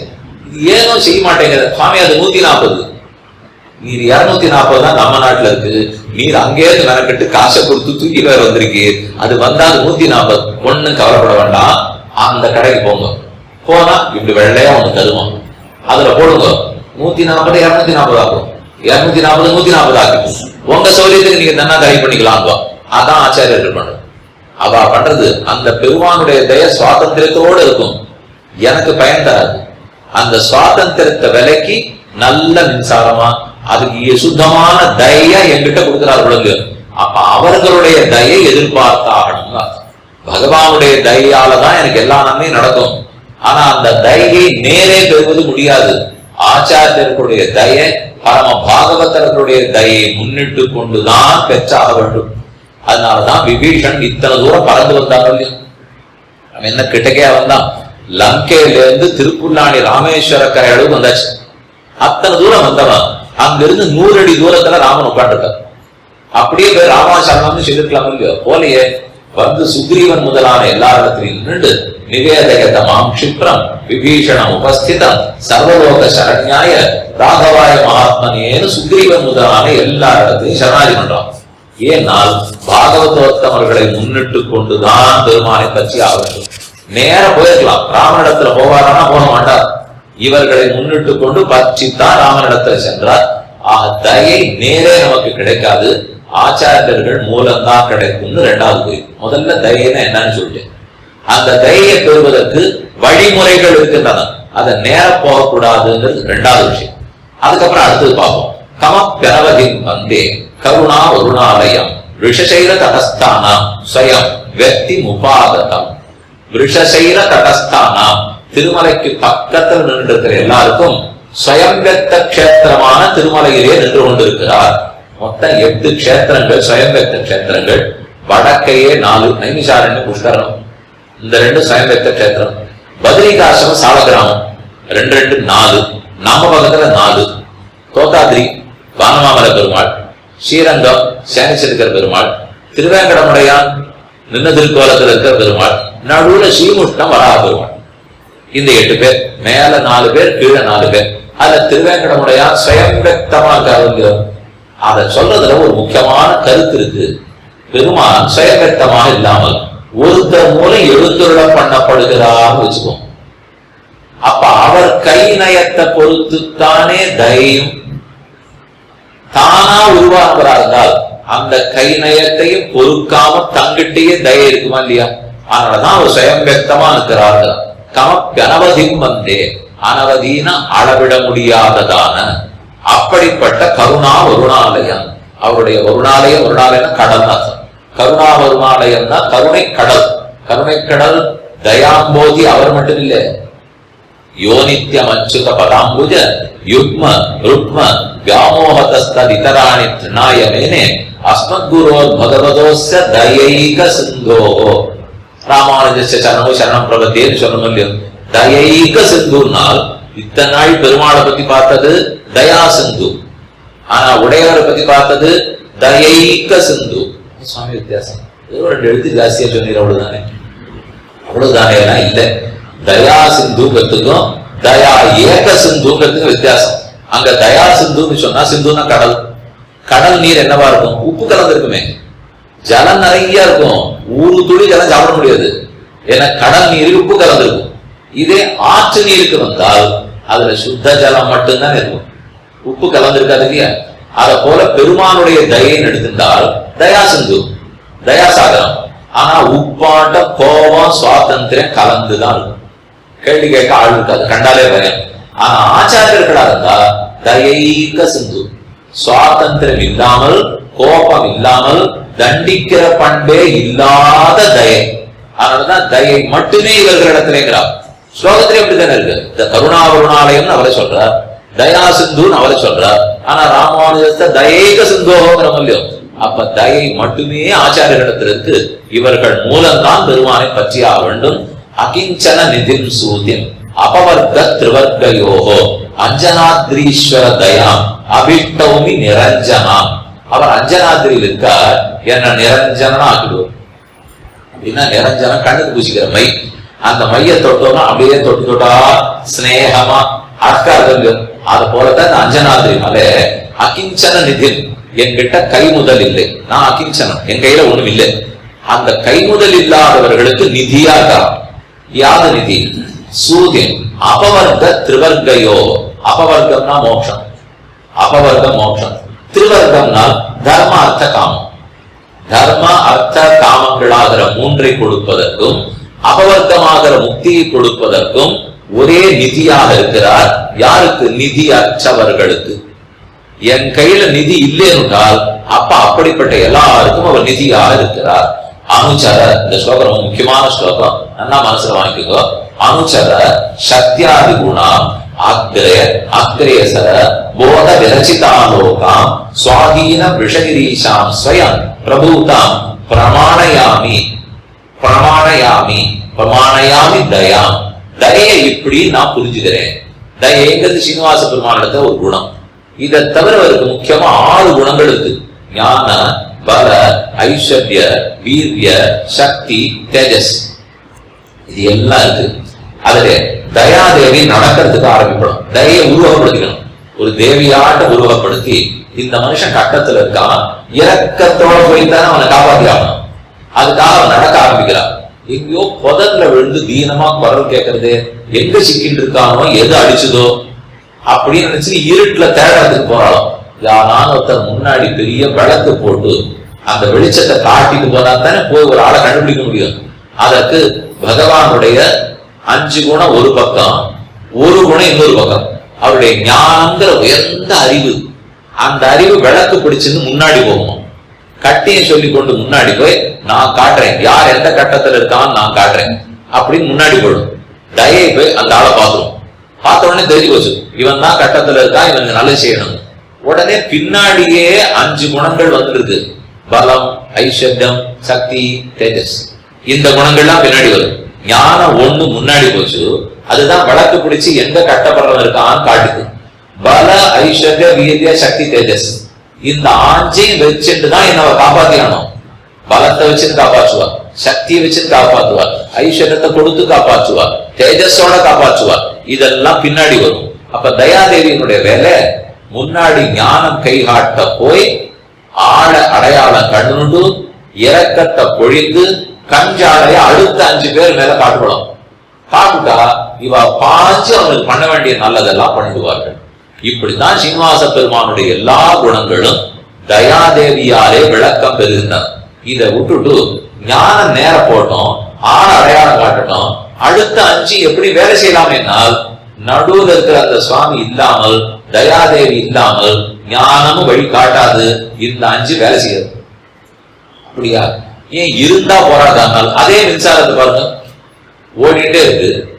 அங்கங்க பொத்தான்லாம் போட்டு வச்சிருக்கா, அதை நிறுத்தி விட்டுருக்கோ. எத்தனை மின்சாரம் இருந்தாலும் வேலை செய்யாது. அதை போட்டதானே வேலை செய்யும். போட்டதோட இல்லை, மின்விசிறி வேகமா சுத்துறது கொஞ்சம் வேணா குறைச்சிக்கலாமா? 4, 5, 4, 3, 2, 1 மாத்திரை. அந்த மாத்திரை இல்லைன்னா ஓடுறது ஓடிட்டே இருக்கும். அதே போல ஞானம் இருக்கட்டும், பலம் இருக்கட்டும், ஐஸ்வர்யம் இருக்கட்டும், ஒண்ணு வேலைக்கு உதவாது. தயாதேவி நடுவுல இருந்து ஞானம் காட்டுறத அவதான் தெரிஞ்சுட்டாகணும், அவதான் இரக்கத்தை காட்டியாகணும், அவதான் மத்த பேருக்கு கண்ணை காட்டி நீங்க அவனை ரட்சித்துக் கொடுங்கோன்னு சொல்லி ஆக வேண்டும். அதைத்தான் இந்த இடத்துல சுவாதீன விஷகீஷாம் இப்படி 6 குணங்களையும் தனக்கா ஆக்கி கொண்டு திருவேங்கட முடையாலேயே தான் சொன்னபடிக்கு நடத்த வல்லவளாக இருக்கிறாள். ஆச்சரியமான குணம். அதே விஷயத்தை இன்னும் சமத்காரமா சொல்றார். விஷகிரி கிருகமேதி குணாக போத பல ஐஸ்வர்ய வீரிய சக்தி முகாக தோஷா பவேயுரேதே எதி நாம தயே தயா வினா பூதா. பெருமாளுக்கு இருக்கிற எல்லா குணங்களும் வீணாக போய் இருக்கும். அவருடைய ஞானத்துக்கும் பலத்துக்கும் பயனே இருக்காது. தயாதேவியே, நீ மட்டும் இல்லாத போயிருந்தியானால் ஞானத்தையும் பலத்தையும் வச்சு என்ன லாபம்? ராவணனுக்கு ஞானம் உண்டா இல்லையா? நிறைய உண்டு. பலம் இன்னும் நிறைய உண்டு. சக்தி, கைலாசத்தை அசிச்சு பார்த்தோம், எல்லாம் சரி. தய இல்லை, இரக்கம் இல்லை. அதே போல பெருமானுக்கும் ஞானம், பலம், ஐஸ்வர்யம், வீரியம், சக்தி எல்லாம் இருக்கு. தய இல்லைன்னா பிரயோஜனமே இல்லை. ராவணன்கிட்ட கூட தான் இருந்தது எல்லாம், இவர்கிட்ட கூட தான் எல்லாம் இருந்தது. இருந்து லாபம் இல்லையோ இல்லையோ. அதனாலதான் விஷகிரி கிருகமேதி குணா விஷகிரீசன் பெரிய குடும்ப தலைவனா, அவர்கிட்ட கிரகமேதி குணா நிறைய சொத்து பத்து குணங்கள்லாம் இருக்கு. தோஷாபவேயு அத்தனை குணங்களும் தோஷமுடையவையா ஆகிவிடும். தயாதேவியே நீ மட்டும் இல்லாத போயிட்டியானால் எந்த குணம் பகவானிடத்துல இருந்து எந்த லாபமும் கிடையாது, அத்தனையும் தோஷமுடையதாகத்தான் இருக்கும். தோஷாபவேயுரேதே எதினாமதையே தயா வினாபூதா என்ற ஸ்லோகத்துல சொல்றார். ஆச்சரியமான அர்த்தம். இன்னொரு அழகான விஷயம் இதே தயையை பத்தினது. எப்ப தயை காட்டுறார்? இப்ப ரெண்டு முக்கியமான கட்டம் பார்க்க போறோம். இது ஜகத்தை படைக்கும் போது, அடுத்தது சாஸ்திரங்களை கொடுக்கும் போது. இந்த ரெண்டு வகையில தான் பெருமாள் தயை காட்டுறார். அப்படி நம்ம புரிஞ்சுக்க மாட்டோம். நம்ம நினைக்கிறது நான் கட்டத்துல இருக்கச்ச உதவினார், இதைத்தான் தயை தயை நினைச்சிட்டு இருக்கோம். அப்படி நினைச்சுக்காதீங்க. எல்லாருக்கும் எப்ப பார்த்தாலும் கட்டம் வந்துட்டே இருக்காது. அப்ப மத்த சமயம்ல என்ன இறக்கம் வேற இல்லாத இருக்குமா? பெருமாளிடத்துல இறக்கம் எப்பவும் இருக்குது. அந்த இறக்கத்தினால ஏதோ ஒன்று பண்ணிட்டு இருக்க போறா. நான் கட்டப்படுறச்சே இறங்கிறது இருக்கட்டும், மோட்சம் கெடுக்கிறச்சே இறக்கப்பட்டது இருக்கட்டும். மற்றபடி என்ன செய்வார்னா, ஜகத்தை சிருஷ்டிச்சதே இறக்கத்தினாலதான் பண்ணார். எனக்கு சாஸ்திரங்கள்ன்ற வேதத்தை கொடுத்ததே இறக்கத்தினால்தான் செய்தார். இந்த இரண்டும் இரக்கத்தின் வெளிப்பாடுகள்னு சொல்றார். முதல்ல பார்த்தது இரக்கம்னா என்னன்னு, அடுத்து சொன்னது யாரிடத்துல காட்டுறாரு, அடுத்து பார்த்தது அந்த இரக்கம் கல்கண்டு போலே பெருமானுடைய தயை உருகினது போலேன்னு பார்த்தோம். அதுக்கப்புறம் அந்த இரக்கம் மற்ற குணங்கள் இருந்து பிரயோஜனம் இல்லை, தயை கூட இருந்தா தான் பலன்னு பார்த்தோம். அதுக்கப்புறம் இப்போ சொல்றது ஜகத்தை சிருஷ்டித்ததே இரக்கத்தினாலதான். அது இந்த ஸ்லோகம். அச்சித் அபிஷிஷ்டானு பிரளயே ஜந்துவன் அவலோக்கிய ஜாத நிருபேதா கரண களையபர யோகம் விதரசி விஷசைலநாத கருணேத்வம். விஷசைலன் விஷம்னா தர்மம் அர்த்தம். விஷசைலம்னா தர்மசைலம்னு அர்த்தம். விஷசைலநாதனே தர்மக்ஷேத்திரத்துக்கு அதிபதியா திருவேங்கடவனா இருப்பவரே அச்சித் அபிஷிஷ்டான். உலகம்லாம் இப்ப படைக்கப்படல, பிரளயத்துல இருக்குன்னு வச்சுக்கோம். அந்த பிரளய சமயத்துல நாமெல்லாம் எப்படி இருப்போமா? அச்சித்துக்கு நமக்கு வித்தியாசம் இல்லை. அச்சித்துன்னா ஜடப்பொருள், ஞான சூன்யமான ஜடப்பொருள்கள், அச்சேதனங்கள். நாம் எல்லாரும் சித்துக்கள், ஞானம் இருக்கிறவா. ஆனா பிரளய காலத்திலே நம்மளும் ஞான சூன்ய பொருள்களை போலதான் இருக்கும். அச்சித் அபிஷிஷ்டான்னு பிரளய சீமனி, பிரளய காலத்தில் அச்சித்துக்கு இந்த ஆத்மாவுக்கு வித்தியாசமே இல்லையே. இதை பார்த்த பெருமாளுக்கு ரொம்ப வருத்தம் இருக்கு. அதனால அச்சித் அபிஷிஷ்டான் பிரளயே ஜந்துன் அவலோக்கிய. இறக்கம் தான் முதல்ல நம்மளை எல்லாரையும் பார்க்குது. ஜந்துக்களை எல்லாம் பார்த்து ஜாத நிர்வேதா ரொம்ப வெறுப்பு வந்துருக்கு. நம்ம ஏதான இதுகளுக்கு நல்லது பண்ணியானோம், அப்ப படைப்பு தொழிலை தொடங்குவோம். இறக்கம் இருக்கிறதுனாலதான் படைக்கவே ஆரம்பிக்கிறார்கள். இந்த இடத்துல ஒரு முக்கியமான வேதாந்த விசாரம் இருக்கு. அப்படி தரப்பினார் சொல்லுவார், என்ன கட்டமான விஷயமா இருந்தாலும் உபன்யாச ஆரம்பத்துல சொல்லிடு, கடைசிக்கு வச்சுக்காதே. 1.5 மணி நாள் ஆயிடுதுன்னா சுலபமா சொல்லி அனுப்பிச்சுடு. அதுக்கு மேல யாரும் எதையும் மனசுல வாங்கிக்க மாட்டான்னு அடி எனக்கு இப்ப வேற வழி இல்லை, முடிக்கிற சமயத்து தான் இது சொல்லி ஆகணும். இப்பதான் அந்த ஸ்லோகம் வந்தது, இல்லைன்னா இந்த விஷயத்த அடிய முதல்ல சொல்லி முடிச்சிருக்கணும். ஏன்னு சொல்றேனே, அப்படி பகவான் படைக்கிறார். படைப்ப 2 விதமா சொல்லுவார். படைப்பில் உயர்வு தாழ்வுகள் இருக்கின்றனவா இல்லையா? நிச்சயம் இருக்கு. உயரமா இருக்கிறவரே இருக்கார், உள்ளமா இருக்கிறவரே இருக்காரு. வெளுப்பா ஒருத்தர் இருக்கார், கருப்பா இருக்கார், பணக்காரரா இருக்கார், ஏழையா இருக்கார், ஆரோக்கியமா இருக்கார், ஆரோக்கியம் இல்லாத இருக்கார், ஆயுளோட இருக்கார், ஆயுள் இல்லாத இருக்கார், கட்டப்படுறவரா இருக்கார், இன்பப்படுறவரா இருக்கார். எல்லாம் வேறுபாடுகள் இருக்கு. அப்ப படைப்பில் வேறுபாடுகள் இருக்கிறபடியால் இறைவன் வேறுபாடு உள்ளவர், கருணையற்றவர்னு நான் சொல்லவா? ஒரு கேள்வி மனசுல கேள்வி மட்டும் வச்சுங்க. படைப்புல வேறுபாடு தெரிகிறது, அப்ப அவரும் வேறுபாடு பார்க்கிறவர். ஆனா கீதையில கண்ணன் சொல்லிட்டு இருக்கார், நமே துவேஷோஸ்தின பிரியா, நான் துவேஷிப்பவனும் இல்லை, நான் பிரீத்தி காட்டவனும் இல்லை, சமோகம் சர்வபூதேஷு ஆத்மாவாம் சாந்தி நிச்சசி. எல்லாருக்கும் சமம்னு தெரிஞ்சுக்கோ. சமத்துவம் யோக உச்சத்தை. சமத்துவம் புரிஞ்சாதான் யோகம்னே அர்த்தம். இங்கோ சொல்ற நல்ல நல்ல ஸ்லோகம் மனப்பாடம் நல்லா தான் பண்ணும் இருக்கு. ஆனா பார்த்தா உலகத்துல எல்லாம் ஏற்றத்தாழ்வு இருக்கே, ஒன்றையும் தள்ளிட்டு போக வேண்டாம். கண்ணாடி போட்டவா எத்தனை பேர், போடாதவா எத்தனை பேர், ஆண் எத்தனை பேர், பெண் எத்தனை பேர், அதெல்லாம் வேண்டாம் சார். காலை படிச்சுட்டு கீழே உட்காந்துருக்கிறவா எத்தனை பேர், ரொம்ப ஆனந்தமா மேல உட்காந்துருக்கிறவா எத்தனை பேர். கீழே உட்காந்துருக்கவா தான் ஆனந்தமா இருக்கா? ஏன்னா மேல உட்காந்துருப்பாளுக்கு முதுகுவலினால மேல உட்காந்துருக்கா, கீழே உட்காந்துருக்கிறவா முதுகுவலி இல்லைங்கிறதுனால தைரியமா உட்காந்துருக்காளுங்க. அதனால ஏதோ உயர்வு தாழ்வு எங்கேயும் தான் இல்லையா, நீங்க மேல உட்காந்துருக்க, நீங்க கீழே உட்காந்துருக்க. அப்ப எங்க பார்த்தாலும் உயர்வு தாழ்வு இருக்கு. இதுக்கெல்லாம் யார் காரணம்? படைத்தவன் தானே காரணமாகணும். அப்ப இரக்கத்தோட செய்பவர்னு சொல்லிட்டே இருக்கிறே, இரக்கம் உயர்வு தாழ்வை சகிக்குமோ? ஒருத்தர் இரக்கத்தோட இருந்தா எல்லாரையும் சமமா படைச்சிருக்க வேண்டாமோ? பண்ணலையே. அப்ப இரக்கம் இருக்கிறதா இல்லையா? இரக்கம் இருப்பவர் உயர்வு தாழ்வுக்கு இடம் கொடுக்க கூடாதுன்னு தோணும். வாஸ்தவம். இப்பதான் சொல்ல வரேன், படைப்ப ரெண்டா பிரிச்சுங்க. ஒன்ன வெட்டி சிட்டின்னு சொல்லுவார்கள், அதுக்கு முன்னாடி நடக்கிறத சமட்டி சிட்டின்னு சொல்லுவார்கள். உபனிஷத்தை சொல்லும் போது யோகபத்தியம் அனுகிரக காரியம்னு சொல்றோம். பகவானுடைய தயே, அனுகிரகம், இரக்கம், அதைத்தான் ஒரே நேரத்துல காட்டி உலகத்தை படைக்கிறாரு. அவர் இரக்கத்தினாலதான் உலகத்தை படைக்கிறார் வாக்கியம் இருக்கு. ஆனா பார்த்தா படைக்கப்பட்ட உலகத்துல ஏற்றத்தாழ்வு தான் எங்கண்ட படுறது. அப்ப இரக்கத்தினால ஏற்றத்தாழ்வா? இரக்கம் இருக்கா இல்லையா? இருந்தா ஏற்றத்தாழ்வே இருக்கக்கூடாதுன்னு தோணும். ஓ, நீ கண்ணால பார்த்த சிருஷ்டி மட்டும் சிருஷ்டி இல்ல, இதுக்கு முன்னாடி சிருஷ்டி இருக்கு, அந்த சிருஷ்டி ஏற்றத்தாழ்வு இல்லாத இருக்குன்னா இப்படி ஒண்ணு இருக்காங்க. நாங்க கேள்வியே பட்டது இல்லையா, இப்ப படுதோம். ஏற்கனவே பட்டது இல்லைன்னா இப்ப கேள்விப்பட்டா போச்சு. முதல்ல பிரகிருதி பிராகிருதத்தை எடுத்து, மூல பிரகிருதி எடுத்து மகாங்கிற தத்துவமா மாத்தினார். மகான அகங்காரங்கிற தத்துவமா மாத்தினார். அது மூணா பிரிச்சார். பிரிச்சதுல இருந்து பஞ்சபூதம், பஞ்ச தன்மாத்திரம், பஞ்ச கர்மேந்திரியங்கள், பஞ்ச ஞானேந்திரியங்கள், மனசு, இப்படி 24 தத்துவங்களையும் படைத்தார். படைக்கப்பட்ட ஐம்பூதங்களையும் கலந்தார். கலந்து பெரிய அண்டங்களை எல்லாம் உருவாக்கினார். இது வரைக்கும் சமட்டி சிட்டின்னு பேர். இது வரைக்கும் ஏற்றத்தாழ்வு இருக்கா சொல்லுங்க? இல்லவே இல்லையே. இதை நான் அனுபவிக்கிறதுல ஏற்றத்தாழ்வு இருக்கா? எல்லாருக்கும் அதே பிருத்திவி, அப்பு, தேஜஸ், வாயு, ஆகாசம் தான். எல்லாருக்கும் அதே மாதிரி நிலம், நீர், காத்து முதலானவை தான். எல்லாருக்கும் மூல பிரகிருதி ஒண்ணுதான். யாருக்கும் வேறுபாடு இல்லை. ஆனா எப்போதுல இருந்து வேறுபாடு ஆரம்பிச்சு தெரியுமோ? மனிதன், மிருகம், தேவன், ஸ்தாவரம், ஜங்கமம் என்கிறதுல இருந்து 2வது நிலை சிருஷ்டி. முதல் நிலை சிருஷ்டி முடிஞ்சு போச்சு. அதைத்தான் சமட்டி சிருஷ்டின்னு சொல்லுவார்கள். சமட்டி சிருஷ்டி வரைக்கும் அவருக்கு உயர்வு தாழ்வே கிடையாது. சமட்டி சிருஷ்டி வரைக்கும் இரக்கத்தோட தான் சிருஷ்டிப்பார். அதற்கப்புறம் அந்த இரக்கத்தை அப்படியே காட்ட முடியாது. இது வரைக்கும் அப்படியே இரக்கத்தை காட்டினார். இதுவே எப்படி காட்டுவார்னால் அந்தந்த ஜீவாத்மாவுடைய கர்மத்தின் படி இரக்கத்தை காட்டுவார். அங்கதான் கொஞ்சம் மாறிவிடுது.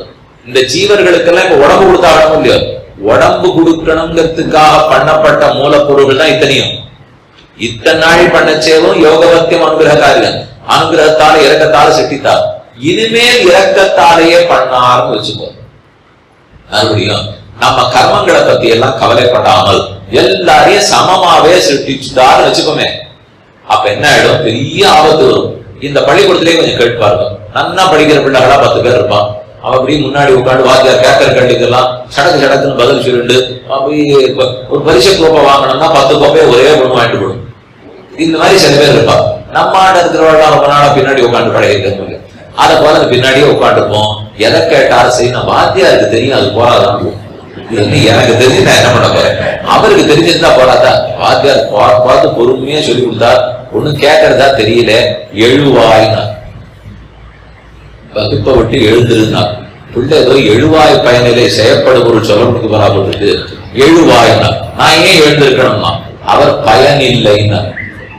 நீ உட்காந்து வகுப்புற உட்காந்து பயனே இல்லை, அதனால எழுவாய் இல்லை. நான் வந்தேனேன்னா செய்யப்படு பொருளும் இல்லைன்னா. நீ வந்ததுனால ஒரு லாபம் இல்லை, பள்ளிக்கூடத்துக்கு லாபம் இல்லை, உனக்கு லாபம் இல்லை, எழுந்திருந்து போயிட்டு வாங்க. இப்படியே பின்னாடி உட்காந்து படிச்சிருந்தா அதனால ஒண்ணு லாபம் கிடையாது. முன்னாடி இருக்கிறவா நல்லா படிச்சிருவா. இதுக்கு என்ன பண்ணுவார்? வாத்தியார் பார்த்து அந்த பின்னாடி உட்கார்ந்து இருக்கிற பசங்களை இங்க வா முன்னாடி நடத்துவார். நீ 4 மணிக்கு அப்புறம் வந்து 1 மணி நேரம் என்கிட்ட படிச்சுட்டு போவார். ஒரு பாடத்தை 2 தரம் எழுதி காட்டுங்குவார். அப்பா அம்மாவை தொலைபேசியில கூட்டு இவனை இதை பார்க்க விடாதீங்க, அதை பார்க்க விடாதீங்க, ஜாகிரதையா பார்த்துக்கோன்னு சொல்லுவார். பரீட்சைக்கு போறதுக்கு முன்னாடி ஒரு குட்டி பரீட்சை வச்சு இதை தாண்டினா தான் எழுத விடுறேன்னு. இது இத்தனையும் பண்ணாரா இல்லையா? அதெல்லாம் கிடையாது சுவாமி. எல்லா பிள்ளைகளிடத்திலும் இரக்கத்தோட சமமா நடத்தணும். அது படிச்ச பிள்ளையா இருக்கட்டும், படிக்காத பிள்ளையா இருக்கட்டும். ஆகவே இந்த படிக்கிற பிள்ளைகளுக்கு ஒரு வகுப்பு நான் நடத்தல, பிரத்யேகமா எந்த விதத்தையும் பண்ணல. அதே போல படிக்காத பிள்ளைக்கு நான் பண்ண மாட்டேன்னு சொல்லிட்டார். அந்த வாத்தியார உயர்வு தாழ்வு வேறுபாடு பார்க்காதவர்னு சொல்லுவீர்களா, அல்லது இவர் வாத்தியாரே இல்லைன்னு அவர் என்னன்னு சொல்லுவீள்? கண்டிப்பா அந்த வாத்தியார் இத்தனை நடவடிக்கை எடுத்திருந்தா தான் பள்ளிக்கூடம் 99 காட்டும். அது காட்டணும் இல்லையோ? கடைசியில 10வது 12வது வரும்போது நாங்கள் 99 100க்கு 100 வாங்கினோம், இதிலிருந்து இந்திய தொழில்நுட்ப கழகத்துக்கு இத்தனை பேர் போய் சேர்ந்து இருக்கிறார்கள், பத்திரிகை கொடுத்தாலும் இல்லையோ? கொடுக்கணும்னா வாத்தியார் இத்தனை பண்ணாதான் நடக்கும். அதுக்கு தான் சொல்ல வந்தேன், இத்தனை நாள் படைத்த படைப்பை ஏற்றத்தாழ்வு இல்லாம படைத்திருக்கலாம். அந்த ஜீவன் பாபம் புண்ணியங்கிற கர்மங்களை வச்சிருக்கிறச்சே, இனிமே படைக்கிற படைப்பையும் என் இரக்கத்தினாலே சமமாக படைக்கிறேன்னு சொல்லிவிட்டால் அந்த பிள்ளை தேடி வரவே மாட்டான். அவனுக்குரிய கர்மங்களின்படி படைப்பை கொடுத்தா தான் அடுத்த தடவை மோட்சத்துக்கு போக முடியும். அதனாலே என்னென்ன விதமா நான் கர்மம் பண்ணிருக்கேனோ அதுக்கு தகுந்து படைத்ததும் இரக்கத்தின் காரியம் தான் சொல்ல வரேன். இதுவரைக்கும் படைச்சது இரக்கத்தினாலே, ஏற்றத்தாழ்வே இல்லை. இப்ப படித்து படைத்துக் கொண்டிருப்பது இரக்கத்தினாலே, இல்ல கர்மத்தினாலே சொன்னால் மொத்தத்துல எதுக்காக படைக்கிறார்? இந்த கர்மங்களை தொலைத்து தன் திருவடியில சேர்த்துக்கணுங்கிறதுக்காக தான் படைக்கிறார். அதுதான் லட்சியம். அந்த லட்சியத்துக்காக அவர் கோபித்துக் கொண்டாலும் அதுவும் அருள் தான், அவர் அடித்தாலும் அருள் தான், அவர் என்ன அடுத்த பிறவி கொடுத்தாலும் அருள் தான், என் பணத்தை பிடுங்கினாலும் அருள் தான், எனக்கு உடம்பு வியாதியை கொடுத்தாலும் அருள் தான். ஏன்னா ஆண்டாள் சொல்லும் போது, சீரியருளாதே இரவா நீதாராய் பறை, நீ பறைங்கிற புருஷார்த்தத்தை கொடுக்கணும், நீ சீரினாலும் அருள்கிறாள். இரக்கம் இரக்கம்னா கோபிச்சுன்னா இரக்கமா நீங்க கேட்பீள், கோபித்தாலும் இரக்கம். இரக்கத்தின் ஒரே பயன் இவனை நல்லவன் ஆகியாகும், இவனுக்கு என் திருவடியை கொடுத்தாலும் அதற்காக என்ன நடவடிக்கை வேணும்னாலும் எடுக்கணும். ஆகவே இரக்கத்தின் வெளிப்பாடுகளாக பல குணங்களையும் காட்டுகிறார். அசித விசிஷ்டானு பிரளயே ஜந்து நவலோக்கிய ஜாத நிர்வேதா. அப்ப படைப்பே இரக்கத்தின் காரியமாகத்தான் பண்ணிருக்காங்க. படைச்சுட்டு விட்டு விட துணி துவைக்கிறதுக்கு ரொம்ப முதுகு வலியா இருக்கு, ரொம்ப நாளா ஒரு யந்திரம் வாங்கணும்னு சொல்லிட்டே இருந்தா, நானும் சரி தள்ளி போட்டுட்டே இருந்தேன், காசு ரொம்ப செலவழிக்க வேண்டாம்னு பார்த்தேன். வேற வழி கிடையாது போல இருக்கு, இல்லைன்னா இன்னும் முதுகு வலி பெரிய ஆபத்தா போகும், இன்னும் ஜாஸ்தி செலவா இருக்கும். அதனால உன்னை வாங்கிட்டு வந்துட்டேன். வாங்கிட்டு வந்து துணியை உள்ள தூக்கி போட்டாச்சு, கட்டாமட்டாக ஏதோ சத்தம் வந்தது, ஏன் வந்ததுன்னு எனக்கு தெரியல, கிடுகிடு தொலைபேசியில போட்டேன். அவன் உடனே கேட்ட முதல் கேள்வி, நாங்கள் வந்து அதை பொருத்தி கொடுப்பதற்கு முன்னால் நீங்கள் தரந்தீர்களா இல்லையானா? தரந்தேன்னு சொன்னேன், நிச்சயமா அவன் வந்து பார்க்கவே வேண்டாம், அவ்வளவுதான். கொடுத்த 40,000 போச்சு. அதுக்கப்புறம் பேரு உடனே சொல்லணும், பொய் சொல்லிவிட உண்மை சொல்லிவிட எனக்கு தெரியாது, நான் தொடவே இல்லை, நான் திறக்கவே இல்லைன்னு மூடி வச்சிடணும். வச்சுட்டு அவர் அங்கேன்னு வந்துவார், இப்படி தட்டுவார், அப்படி தட்டுவார், அப்படி தட்டுவார், ஓடுறதுன்னுடுவார். நான் இத்தனை தட்டு தட்டி பார்த்தேன், ஒரு ஓட்டம் ஓடல. இவர் வந்து தட்டினாரேனால், உனக்கு தட்ட தெரியும், எனக்கு எங்க தட்டணும்னு தெரியும், இதுதான் உனக்கு எனக்கு வித்தியாசம், நான் படிச்சுட்டு வந்திருக்கேன், அதனாலதான் சரியா தட்டினேன்னு ஓட வச்சுட்டா. அவருக்கு அதை கத்து கொடுத்துருக்கா, நமக்கு கையில ஒரு புத்தகம் கொடுப்பா, அந்த புத்தகத்தை பார்த்து பண்ணியிருந்தா அது ஒழுங்காத்தான் இருந்திருக்கும். அதனால பொருளை படைத்து கொடுத்து மட்டும் லாபம் இல்லை, அந்த பொருளை எப்படி செலுத்த வேண்டும் என்பதற்கு புத்தகம் வேண்டும். அந்த சாஸ்திரங்கிற புஸ்தகத்தை கொடுத்ததும் கருணை தான், அதுவும் தயாலதான். அடுத்த ஸ்லோகத்துல சொல்றார், அனுகுண தசாத்விதேன ஸ்ரீதர கருணே சமாஹித ஸ்நேகா சமயசி தம பிரஜானா சாஸ்திரமயேன ஸ்திர பிரதீபேன. சாஸ்திரங்கிற நிலையான விளக்கை கையிலே கொடுக்கிறார். அந்த விளக்கை வச்சுட்டோம்னா கிடைச்ச உடம்ப அப்பதான் சரிவர பயன்படுத்த முடியும். இந்த உடம்ப கொடுத்ததான் அனுகிரகத்தாரே, ஆனா அதை சரிவர பயன்படுத்தி தெரியணுமே. மறுபடியும் அதே இரக்கம் தான் எனக்கு சாஸ்திரத்தையும் கொடுக்கிறது என்ற ஆச்சரியமான அர்த்தம் சொன்னார். மேலும் பக்தி உழவனாய் வேண்டி எல்லாவற்றையும் செய்து ஒரு நல்ல உழவன் வர எல்லா இடத்துலயும் பயிரெல்லாம் வச்சுட்டார், அது நல்லா வளரணும். ஆனா அந்த சமயத்துக்கு இப்ப அடுத்த மாசம் வரும். வந்த உடனே முதலமைச்சர் அமைச்சர்கள் எல்லாம் மேட்டூருக்கு போனார்கள்.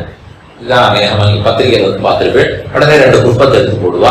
போட்ட உடனே அங்கே மேட்டூர் அணையில் தண்ணீர் திறந்து விடப்பட்டது அப்படின்னா கிடுகிடுக்கு அங்க வரும். பாசனத்துக்கு வேண்டி எல்லா இடத்துக்கும் போச்சு.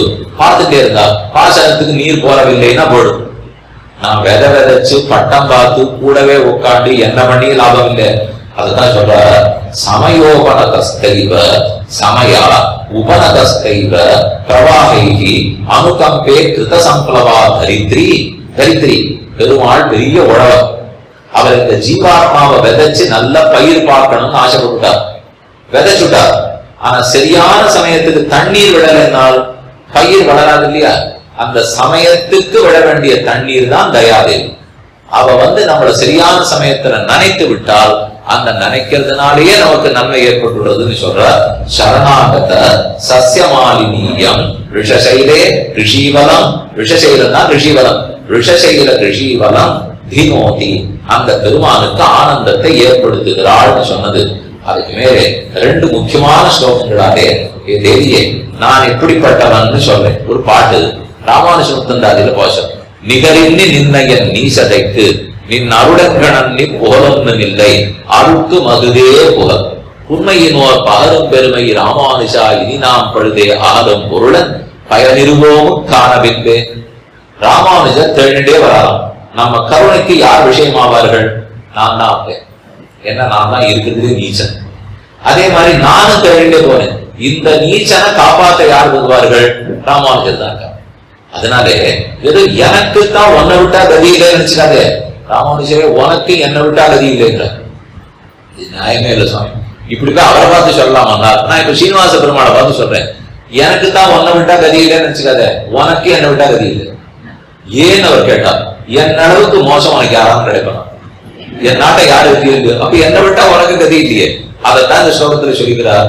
மயி திஷ்டதி துஷ்கிருதாம் பிரதானே மிததோஷானிதரான் விசின்வதி த்வம் அபராத கணகிர் அபூர்ண புக்ஷிஹி கமலாகாந்த தயே கதம் பவித்ரி. கமலாகாந்தனுக்கு தயே உனக்கு பசினால ரொம்ப துக்கப்பட பரவார். நிறைய பிரசாதம் புளியோர தத்தியோன்னு எல்லாம் வச்சிருக்கா. நித்தியப்படி பண்றாளே தோசை வடை சுண்டல், எனக்கு ஒன்றும் பசி இல்லையே. நான் தயாதேவிக்கு இதெல்லாம் சோரே இல்லையே.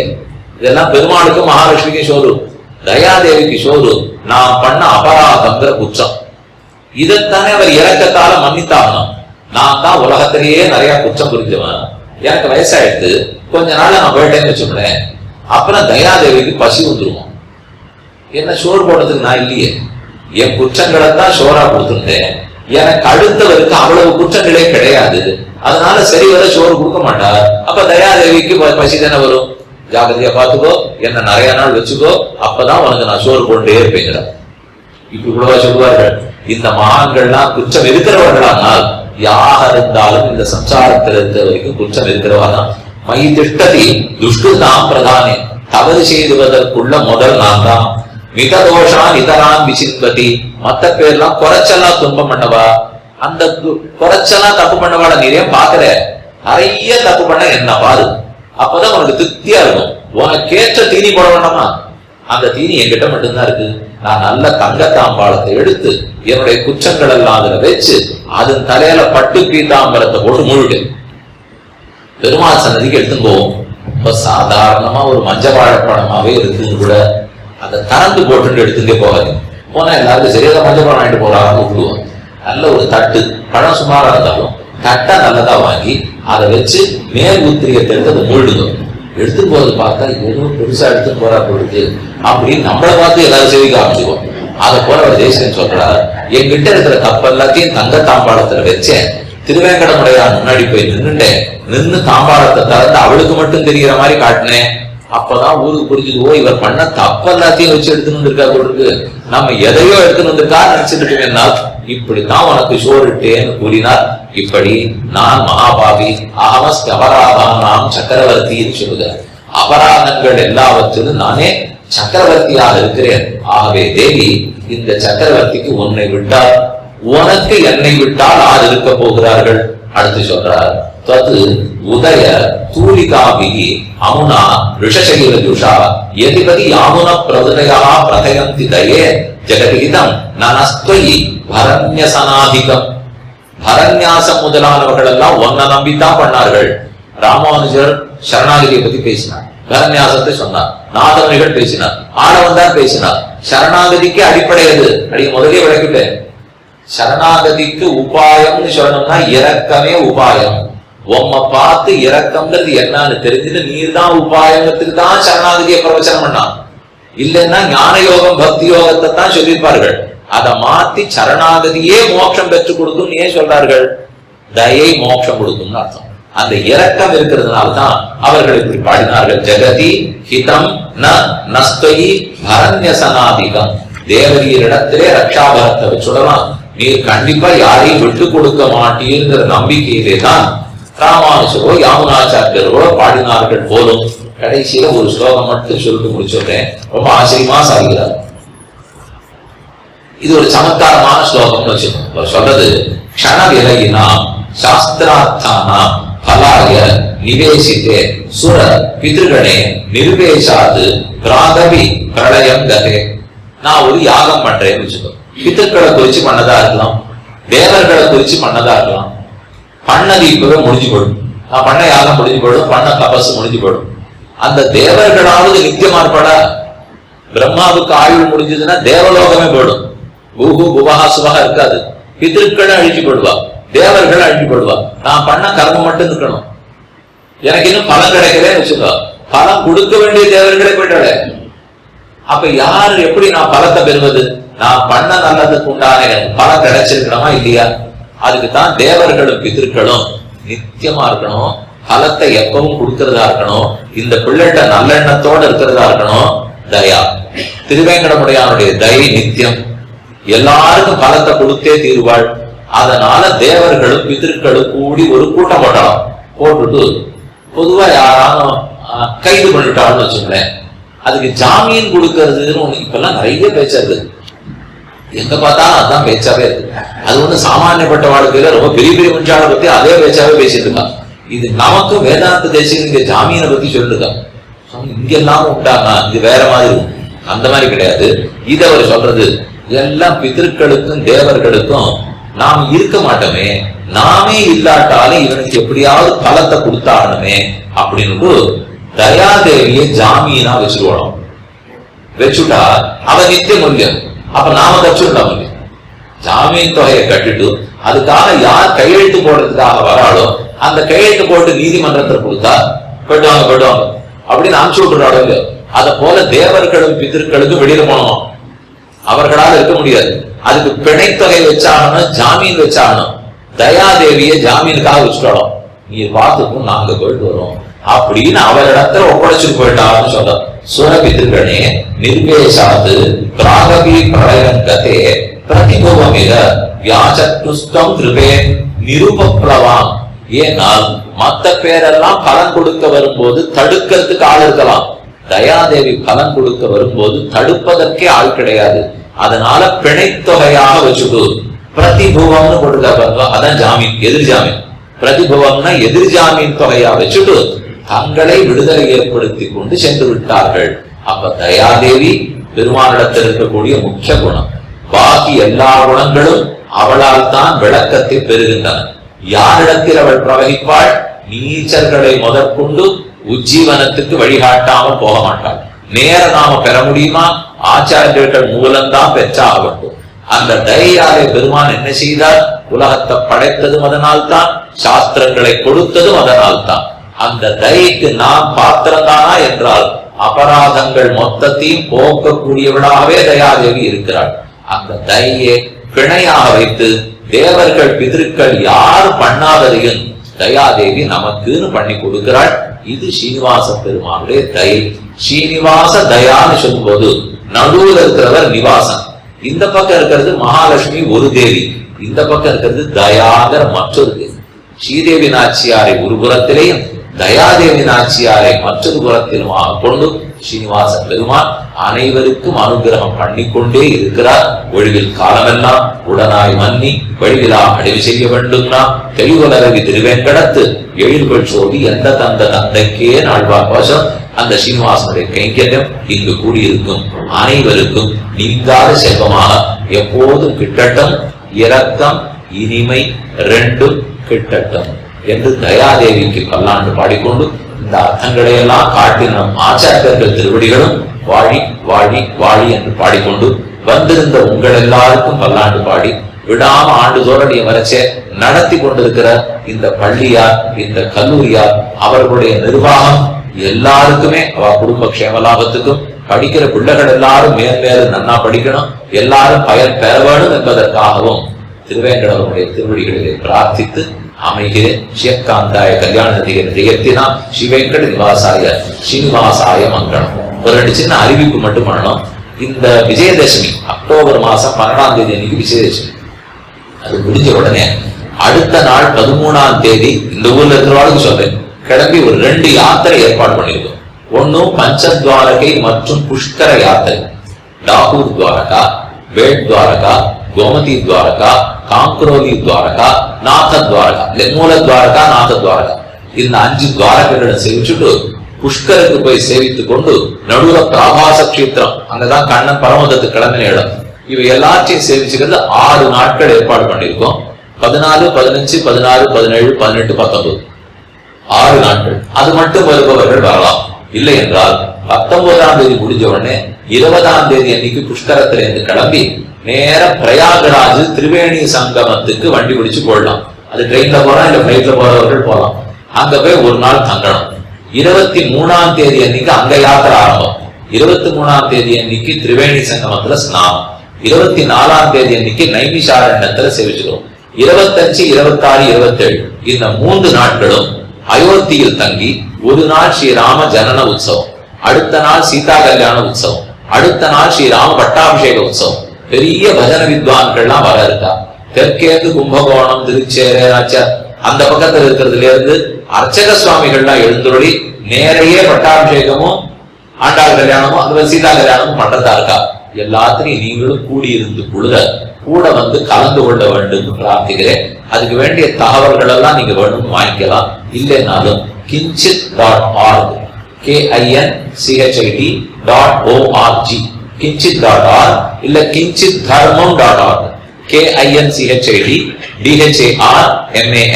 kinchitdharmam.org அதுல போய் பார்த்தீங்கன்னா எல்லா தகவல்களும் இருக்கு. அப்ளிகேஷன் ஃபார்மையும் அதிலேயே நீங்க ஃபில் பண்ணிக்கலாம். ஒண்ணு ட்ரெயின்ல வருபவர்களாக இருப்பேன். இந்த 14ஆம் தேதி 15ஆம் தேதி ட்ரெயின் ரிசர்வேஷன் ஓபன் ஆயிடும். 4 மாசம் கழிச்சு தான் பிரயாணம். ஆனா அதுக்கு புக்கிங் இப்ப ஆரம்பிச்சிடும். அதுக்காகத்தான் இப்பவே உங்கள்கிட்ட அறிவிப்பு பண்றேன். திரளாக இருக்கணும், நிறைய பேர் வரணுங்கிறதுக்காக இதற்குரிய தொகையும் கம்மியா வச்சிருக்கோம். நீங்க எங்க வேணா ஒப்பிட்டு பார்த்து கொள்ளலாம். அவ்வளவு கம்மியான விலையில தான் வச்சிருக்கோம். என்ன காஸ்டோ அதை மட்டும்தான் வச்சிருக்கோம். அவசியம் எல்லாரும் கலந்துக்கணும் பிரார்த்திக்கிறேன். இது முதல் அறிவிப்பு. அடுத்து 2வது, உங்க மொபைலை எடுத்துக்கொள்க. நான் ஒரு மிஸ்டு கால்